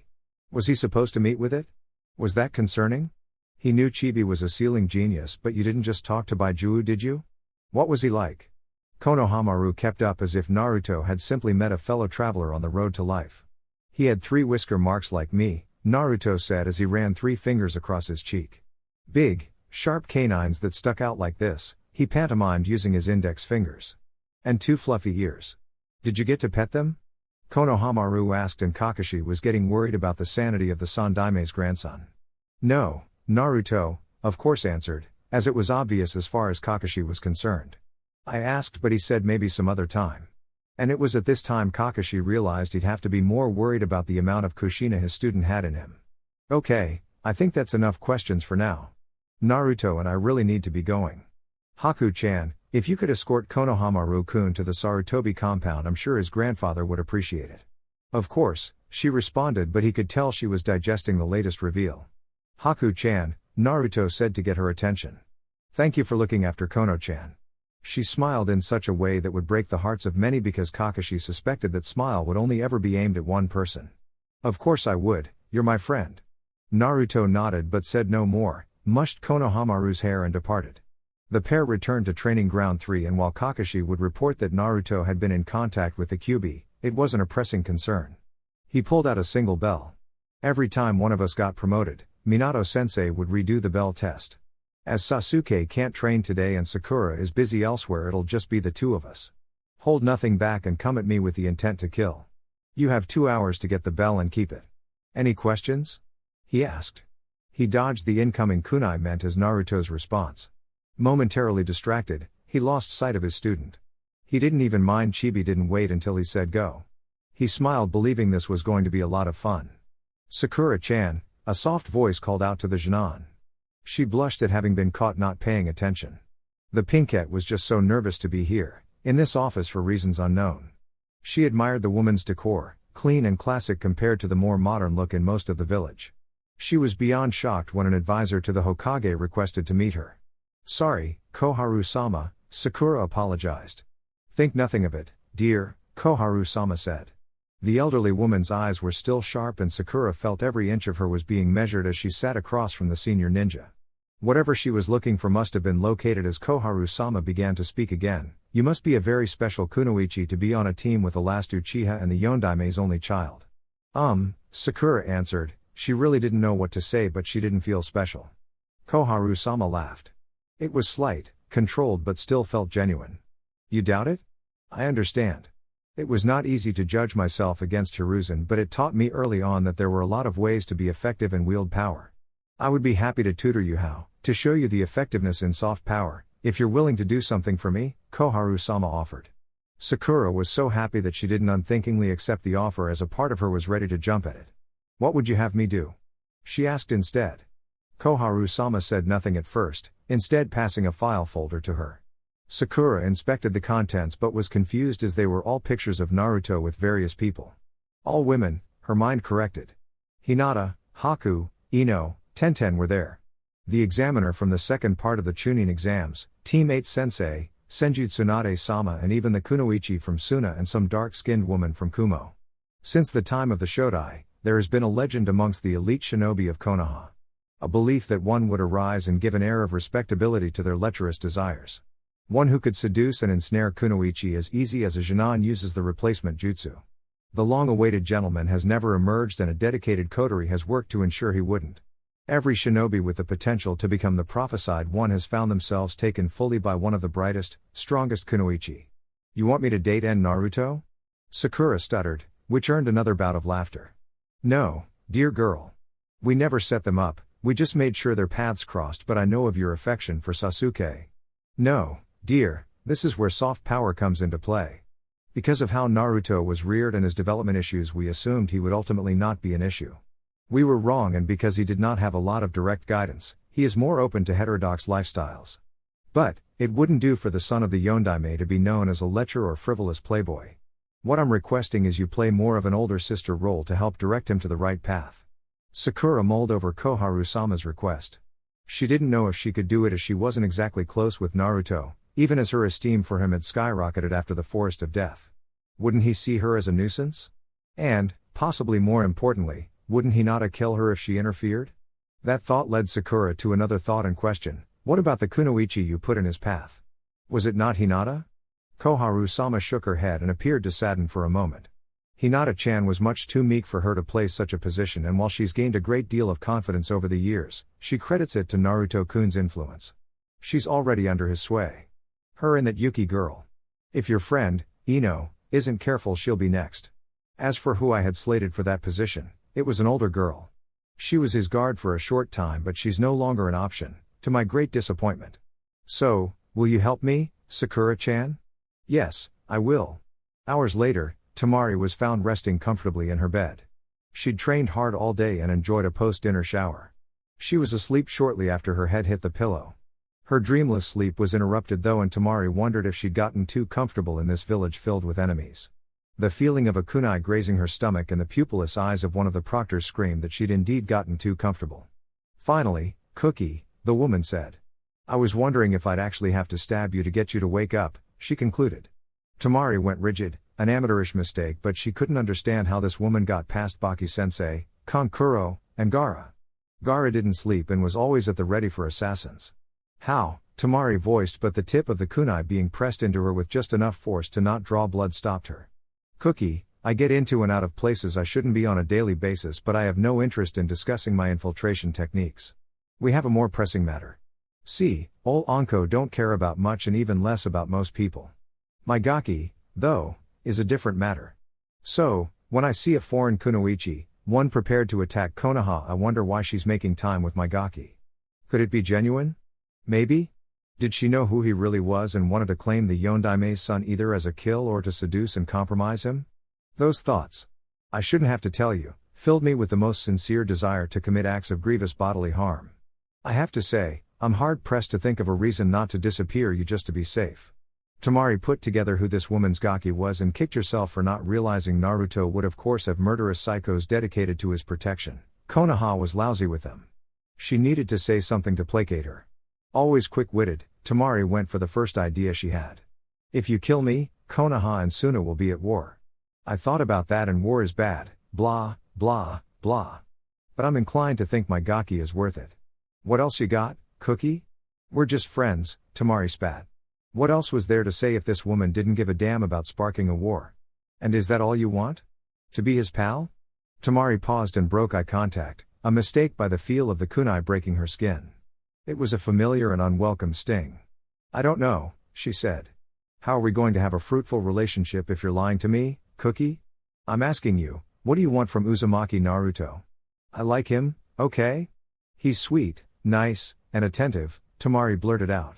I think that's about as good as we're going to get, Anko-chan, a new voice said. A voice attached to a person Tamari had no idea was also in her room. Aw, Nai-chan, that doesn't really say what we should do with her. I vote unmarked grave. You always vote unmarked grave, the Nai-chan woman said. It's always the right answer, the psycho before her said with a pout. How do you feel about shallow graves, Cookie? I'd rather not end up in one, Tamari responded. It made the two women cackle. Well, no one who wound up in a shallow grave wanted to be there. You should try to be more helpful in the future. You know, assuming you have one. Now, Nai-chan, does that mean you're against my idea? Yes I am. It's 1-to-1, Anko pointed out. We need a tiebreaker. What do you think, Tsunade-sama? Tamari paled and became as white as a sheet. She may not have known these other women, but she knew of the Sanin. The queen of potions and elixirs and the strongest kunoichi in existence. She was possessed by a fear greater than any she'd ever felt. Not even Gaara at his most psychotic scared her like Tsunade did. I say we take a wait-and-see approach. But if she ever causes harm to my student, I'll hit her so hard every internal organ inside of her will liquefy. Now, that sounds like something I'd want to see. Well, it looks like you get a pass for now, Cookie. You sleep well, okay? Anko said. The three left soundlessly, though Tamari was too in her head about what just transpired. So many questions, but the most vexing was, why was she slightly turned on? Naruto, drunkenly, made his way to his last destination of the night. He rather liked his dad's guards. They were jovial, which was nice to be around, and Genma was really good with Senbone, much better than the Uzumaki, which explained his state. Every time he lost at Senbone darts, Naruto had to drink a special concoction inspired by his mother's heightened tolerance. No one but the barkeep knew what was in the habanero death shot, but it was potent enough to get a Jinchuriki drunk. At some point, Anko-chan arrived with Tsunade and Yuhi-sensei. The two younger kunoichi congratulated him on his promotion, Yuhi-sensei even gave him a kiss on the cheek. He looked forward to taking her from Asuma-san. The night was quite enjoyable and even Hatake-sensei seemed to enjoy himself, but Naruto couldn't shake the feeling that something had been missing. Not just tonight but for a while. He stepped out of the bar to get some air but soon found himself a place he'd been often. I wanna see Hinata-chan, Dadabayo, he exclaimed with an unusual amount of vigor. The guard snickered but he didn't care. One entered the clan compound but upon his return he saw someone who decided wasn't Hinata. For the second time today he felt the need to hurt someone. He started to roll up his sleeves but Hyuga Hayashi-san's grip on his shoulders stopped him. That won't be necessary, Uzumaki-san, Hinata's dad assured him. The Uzumaki wasn't so sure but relented anyway. It is quite late, what is so important that you call upon my daughter at this hour? I want to see her, Dadabayo, he said with a tinge of confusion. Hadn't he been clear with why he's here? I understand, the larger man said with a laugh. I'm asking why you want to see her. Naruto looked at the man that refused to talk sense. Because I do. He wondered if his consumption of alcohol made everyone else a little less intelligent. He heard Hyuga Hayashi-san sigh. Uzumaki-san, can I request a favor from you as Hinata's father? Naruto nodded once. I would like you to forego seeing my daughter until after the Chunin exam finals. She's made great strides over the years due to her efforts and the support she's received from you, but I don't want you to be a crutch or for her to doubt she couldn't succeed without you. I'm asking you to endure this separation so I'll know my daughter is ready to become a Chunin. Naruto nodded again. The man was finally making sense, at least a little. He should just agree but for some inexplicable reason he didn't want to. Not seeing his best friend for 2 more weeks didn't strike him as tolerable, which confused him. But she often did. I'll do it but I don't want to, T-Bio, he finally answered. Good man, Hayashi said as he patted the newly minted Chunin on the shoulders. I guess that's our cue to be off, ni, Naruto-kun? Hatake-sensei said from behind him. He didn't know how everyone else was so confident about this but he followed his sensei anyway but vowed to make sure his best friend was never beyond his reach again. The anticipation was palpable as the stadium filled, ninja and non-ninja alike eager to see the day's event. As the people trickled in, finding their seats, not all were there to simply enjoy an exhibition of the village's youngest generation. Raza, the Yondaime Kazekage, would be such an individual. His month had been, frankly, shit. The panic note from Baki informing him their plans had been uncovered and a Jinan. Raza often had to take a breath when he recalled that a Jinan in the exams managed to capture Orochimaru, a man the cage didn't think he could best in a solo fight. His children were hostages, each broken by the same boy. Uzumaki Naruto. Son of the Yondaime Hokage. Apparently an undercover prodigy, as none of his intelligence agents had anything about the Jinan before A posted that joke of a bingo book entry. His best chance to salvage his village had been spoiled by a mere child. He considered scrambling his sand agents and launching a desperation hit on the boy. He figured they had a 3 in 10 chance of making it to the village. 2 in 10 chance of managing to kill the boy if they did. He also knew the monkey god would point his 2 students, Kakashi and every A-level killer that village of lunatics housed toward Suna, assuming Hiruzen didn't lead the march himself. It would be a siege, a drawn-out affair and the winner determined by who wanted the other one dead the most. But that wasn't what stopped Raza. Because he'd probably survive such an engagement but his children would not. And reputation aside, he didn't have to be overly imaginative to think none of his children would go fast nor easy. It was a coin flip between who would get it the worst, Tamari or Gaara, but Kankuro would be thoroughly tortured for the secrets of their puppetry. He was a cage first, that was his responsibility but there were limits. He'd face the entirety of Konoha by himself before he allowed his children to die for his mistake, and if they were to die, he'd go first doing all he could to free them. So, he obeyed Hiruzen's rules. He only brought the honored siblings with him. Tsunade, Jiraiya and a squad of Anbu greeted them at the border. No hard words were exchanged and all behaved professionally, but the 2 Sannin being there was the loudest, clearest death threat Raza had ever received. The travel was uneventful but upon arrival he hadn't been allowed to see his children nor speak to Baki. He wouldn't know how well they were until their fights potentially rigged to kill them in front of him. The cushioned seat he occupied, one situated beside where he Hokage would soon be, was uncomfortable. He felt like a caged animal with the addition of a month of frayed nerves. His discipline was slipping and where it ended instinct picked up. Right now, his was not of a leader nor a shinobi but a father. A father that wanted nothing more than to get his children to safety no matter what it had cost him in the end. In a secured location within the stadium, Hiruzen awaited the final security checks by his Anbu. The Hokage decided to only have 2 Anbu guards. If Raza had something planned, he wanted Tsunade and Jiraiya free to move about the village. Danzo was with him. The man appeared to have something to say. You know you can't kill him, right? Hiruzen briefly wondered when he became surrounded by nannies and minders instead of the ninja he commanded. He knew what Danzo meant, it would be inopportune to kill Raza. The long and short plays said to keep the man alive. He understood that, but a point of fact was he literally could kill Raza, the honorable siblings and anyone else he damned please in his village because it was his village and outside his 2 students not a damn person could challenge him. Guy could give it a go but he'd waste that poor boy before he ever got to the required gates to be a threat. So, yes, he could kill Raza. You're being petulant, Hiruzen. I haven't said anything, the August Hokage responded. You were thinking very loudly, however, if it'll make you feel better, yes you're perfectly capable of killing Raza. I'd look cool doing it, too, Hiruzen added. Danzo's shoulders slumping was the sweetest of victories. You're my penance, Danzo said. Hiruzen scoffed. If I give you even half the headaches in our golden years that you gave me in our prime you should consider yourself lucky. If I weren't too tired to hate I'd hate you with the entirety of my being, his former rival confessed. Come watch the future protectors of our village, it'll be invigorating, Hiruzen responded. The crowds had drifted toward their seats, the excitement of seeing the future of the village creating a palpable tension. The Hokage had spoken, an implicit opening of the ceremonies as the final contestants had been paraded about. All that was left were the fights. He wasn't the best at ceremony, too excitable, too earnest.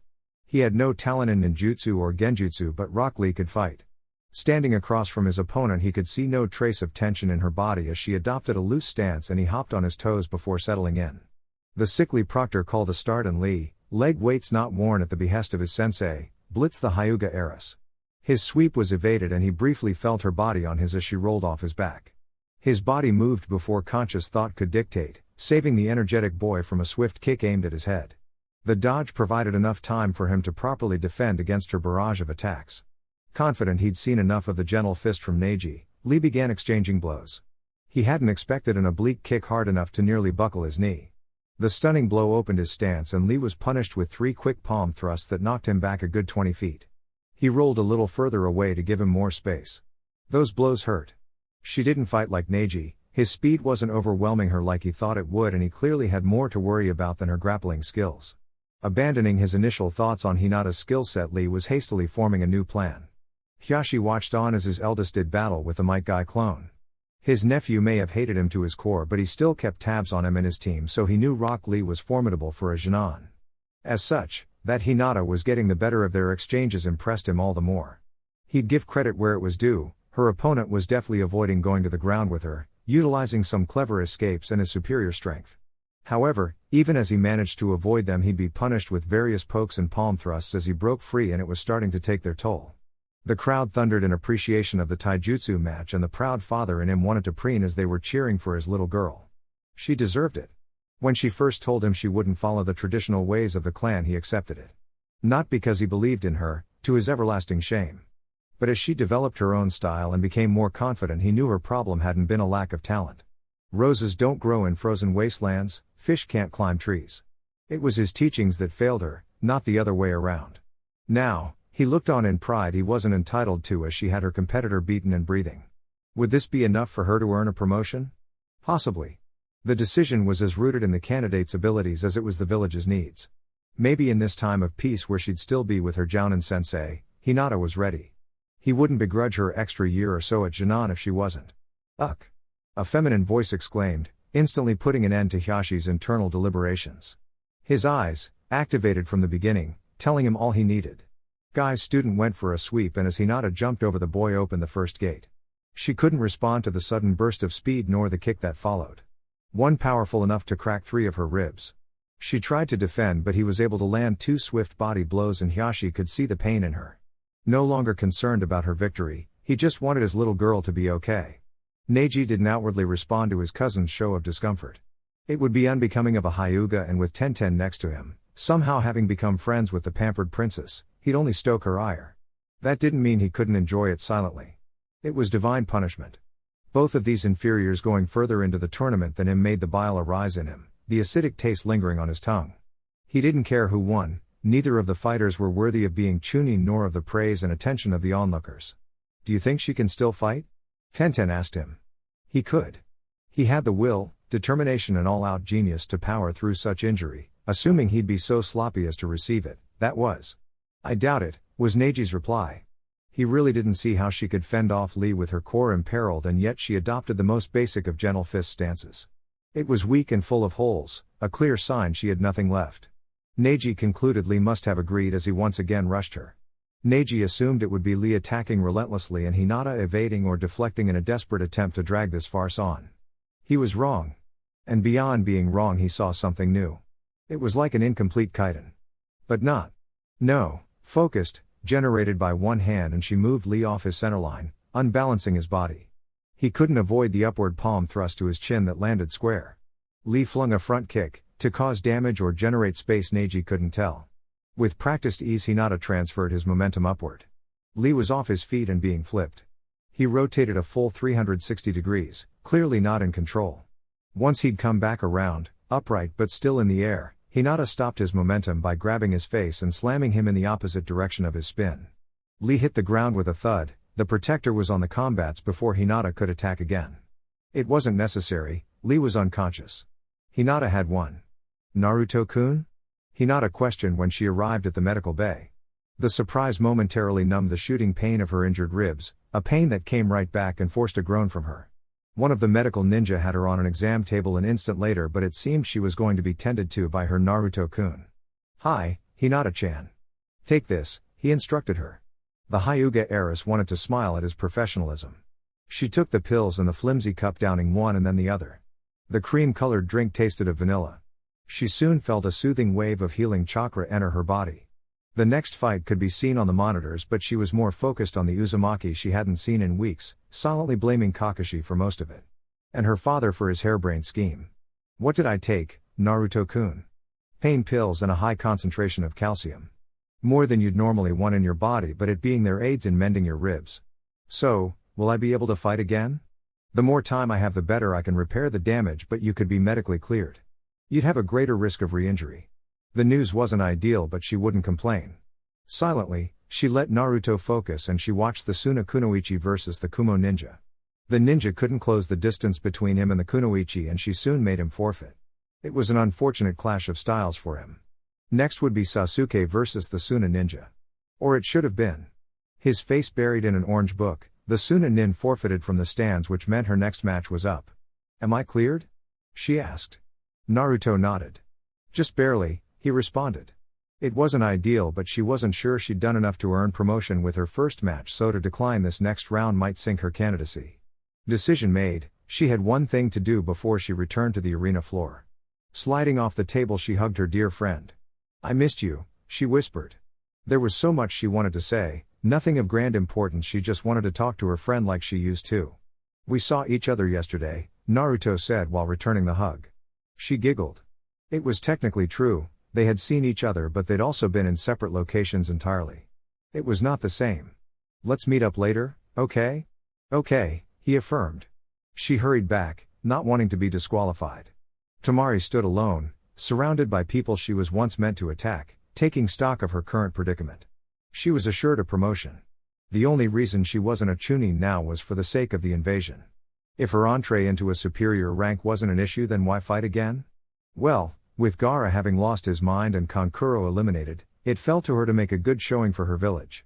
It was a reason so good she was almost sure it wasn't a justification for her real motive. Slapping down, Hinata-chan, would just be an added bonus. She was, apparently, the linchpin.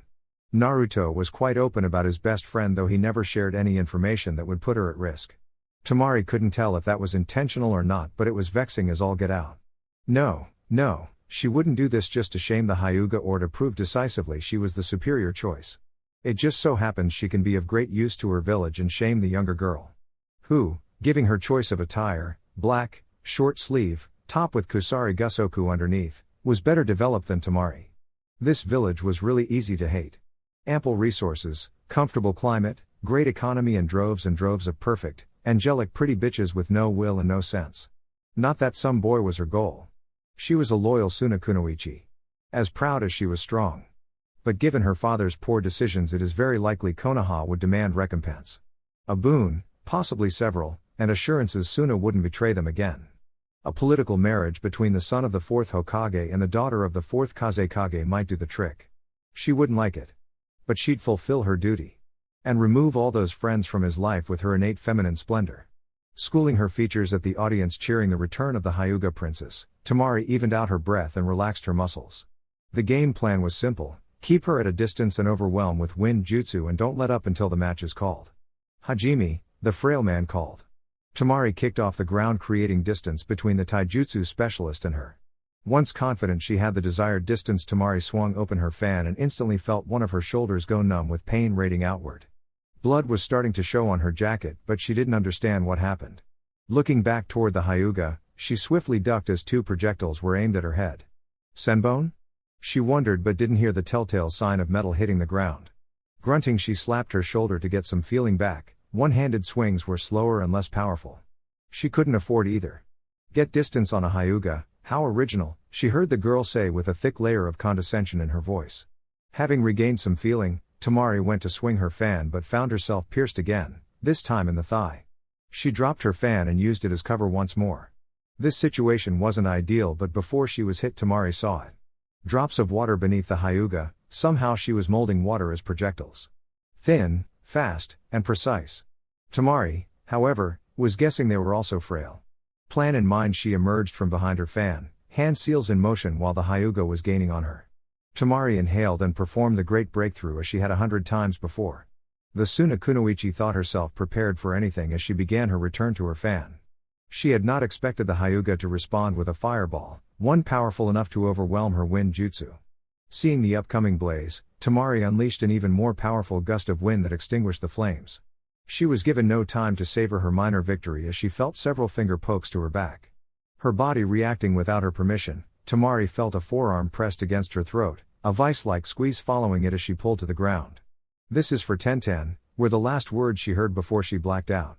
As the fight ended, Kakashi was gripped by a sense of trepidation. He didn't know why. He couldn't point to a single shred of proof, but he just knew his most emotional student was about to do something foolish. It would likely surprise people that he thought Sasuke was the more emotional of his charges, but it would only show they didn't know his students. The first domino fell when Hinata declined the last fight.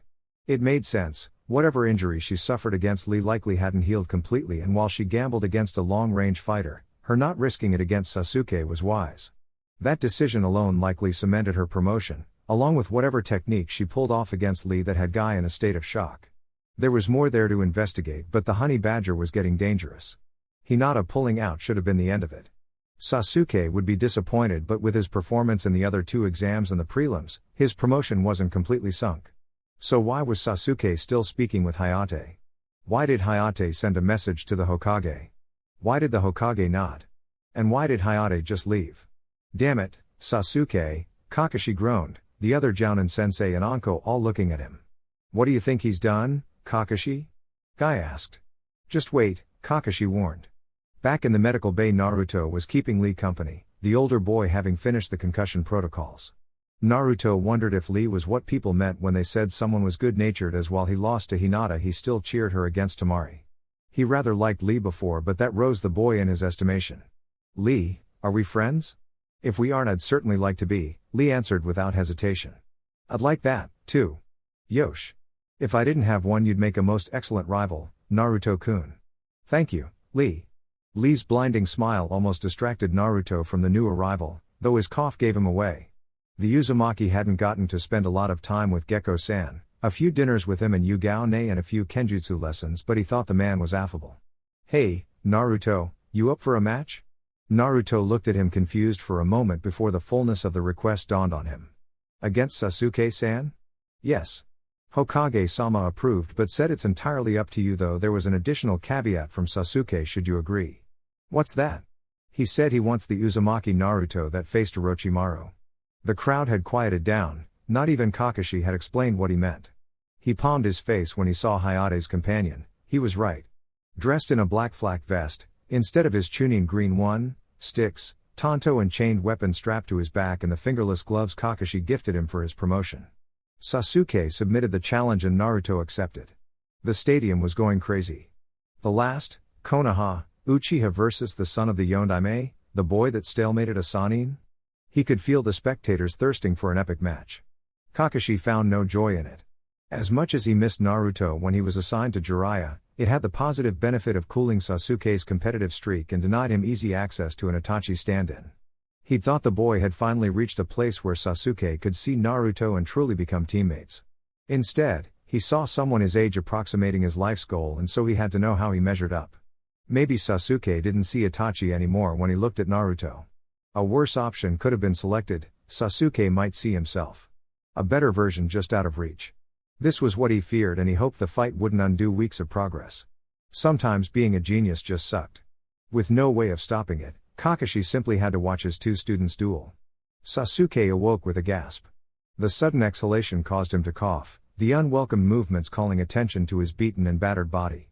His head hurt, his eyes hurt, and he wasn't sure where he was or how he'd gotten there. Laying down his most recent memory returned. Blue eyes that were not alive with combat or emotion simply looked ahead at the task at hand. A left cross and right hook to the chin caused his vision to swim. A series of rapid punches, felt but not seen, followed thereafter. Fast and strong. Sasuke didn't know which strike knocked him out, but he knew several of them could have. "I hope you're pleased with yourself," a familiar voice asked. "I'd be more pleased if I wasn't the one knocked out and in, I assume, a hospital bed," Sasuke answered. He hoped Kakashi would avoid the lecture or, at the very least, postpone its execution until he felt more himself and less a training dummy. "Tell me, Sasuke, what was achieved with this little stunt?" I needed to know. Know what? What he had and I lacked. Why he could face a Sannin with zero hesitation and survive when I doubt I could do the same. I needed to see how someone my age had eclipsed me entirely and if I could follow that path. "And what did you learn?" "He's stronger than he looks," the Uchiha responded, and while it sounded like a quip, Sasuke was being sincere. "And?" Kakashi asked, sounding more annoyed than Sasuke had ever heard him. "Walk me through your strategy. When did you sense it wasn't working and how did you adjust?" "I didn't have one. Winning wasn't the point." "Oh?" Kakashi asked in mock surprise. "You look to be trying your hardest to do that." "It wasn't the only point," Sasuke amended in annoyance. "I really thought the wire trap would work, though," he added. When he had the Uzumaki trapped in the wires, courtesy of them being attached to shuriken, he was confident a lightning jutsu would end things. Didn't expect him to cut through the ninja wire with ease. "Wind users are annoying like that," Kakashi rejoined. His tone suggested there was a story behind the statement, a specific memory being accessed. "Good to know. And with wind being his affinity, I assumed my ninjutsu would give me the advantage. Even when Naruto created the earth wall to intercept his grand fireball, it blowing up into dust left him confident he still had the edge in ninjutsu. When an off-target shuriken came sailing by, he ignored it and was unprepared for it to revert to a clone of Naruto. The leaping roundhouse he absorbed was the beginning of the end. Beset by clones from every direction, he was picked apart until the original decided to end things. I could be on his level if I were challenged the same as he, Sasuke concluded. Or you'd be dead. Naruto would be if that was Orochimaru's goal. That didn't stop him. I saw it with my own eyes, he didn't expect to survive. And what a loss that would have been. In Konoha, we protect the future so they in exchange can protect the future still. I guarantee if it were a choice between the Anko, the Kunoichi he saved, and Naruto, she would have sacrificed herself. You don't have to compare yourself to anyone, your growth is yours and not dependent on anyone else. I have a monster to slay, Kakashi. The sooner the better, and I'm nowhere close. He wasn't going all out, I could tell. Sasuke grunted when something landed on him. He opened his eyes to see a Chunin vest. Hokage-sama believes you're ready to wear that and bear all that comes with it. After today, I'm decidedly unsure. We've all got monsters to slay, Sasuke, the trick is remaining human while doing so. Man, Hinata really kicked ass. Though, nothing gave me more pleasure than seeing Sasuke pounded on, Kiba exclaimed to the group. Shino and he were joined with Team Guy and Ten being escorted by Haku to Naruto's apartment. The Inuzuka wanted to celebrate and Naruto had access to a courtyard, no parental supervision, and Hinata was likely already there. Win. Indubitably, Shino started. Hinata's performance justified the multiple times she defeated you while training. You didn't have to say all that, Shino, Kiba said as his posture drooped and shoulders hung. Relax, dog boy, we all know Hinata beats you down. It isn't some big secret, Ino teased. Hey, he exclaimed. Maybe she does, no shame in that. And Shino can tease because we're teammates and that makes them pack, but I won't be roasted by a recovering fangirl. Oh, and what are you gonna do about it? You couldn't even beat Sakura. Because she had those fancy shuriken I'd never seen before and they weren't even hers, so really, I stalemated with Naruto, something Sasuke couldn't manage to do, he reasoned and earned a giggle from the older girl in front. That is some creative argumentation, Kiba-san, Haku said. Thanks. He gently slowed down and gave Ino a signal to do the same. Hey, he whispered, what's her situation? He asked the Yamanaka. Her situation? She repeated in confusion. Yes, her situation, he emphasized. Oh. Don't even bother. She's out of your league. Dogs gotta hunt, Ino. Then you're barking up the wrong tree. Oh, does she prefer the company of ladies to gentlemen? Ino laughed, not to my knowledge, but you're neither, Mutt. Look, I'm certain she's into someone else, so spare yourself some pain. Kiba readjusted the paper bag in his hands as he said, well, what does this person have that I don't? Independent wealth, brilliance, taste and style, strength and an impeccable pedigree. Each word felt like a sledgehammer using his skull for an anvil. My mom is the leader of one of Konoha's premier clans. That's not nothing. True, and we're essentially of equal stature as that goes, so that should tell you something. Is it Sasuke? Kiba asked. Why would you think that? Ino asked in genuine surprise. Given everything you said, I mean, who else could it be? Naruto, you knob. You know, son of the fourth Hokage. But he has the personality of a brick, Kiba said, and was promptly rounded on. Because this is me, you said that too, and not Hinata, you'll only get a warning and not a fist to the nose. Naruto has a personality and it is perfectly wonderful. He is kind and open and supportive. He can even be funny in the right context. Don't ever say that about him again or I'll deck you, got it? Sure. Geez, you like him now, too? No, Sasuke is still the boy for me, but Naruto is a really good friend. Now, let's catch up. The dog nin user modded, Akamaru barking in agreement, and the two sped up with the gang. Haku led them up the stairs, unlocking the door to Naruto's apartment, unknowingly providing an audience for Hinata's and his first kiss.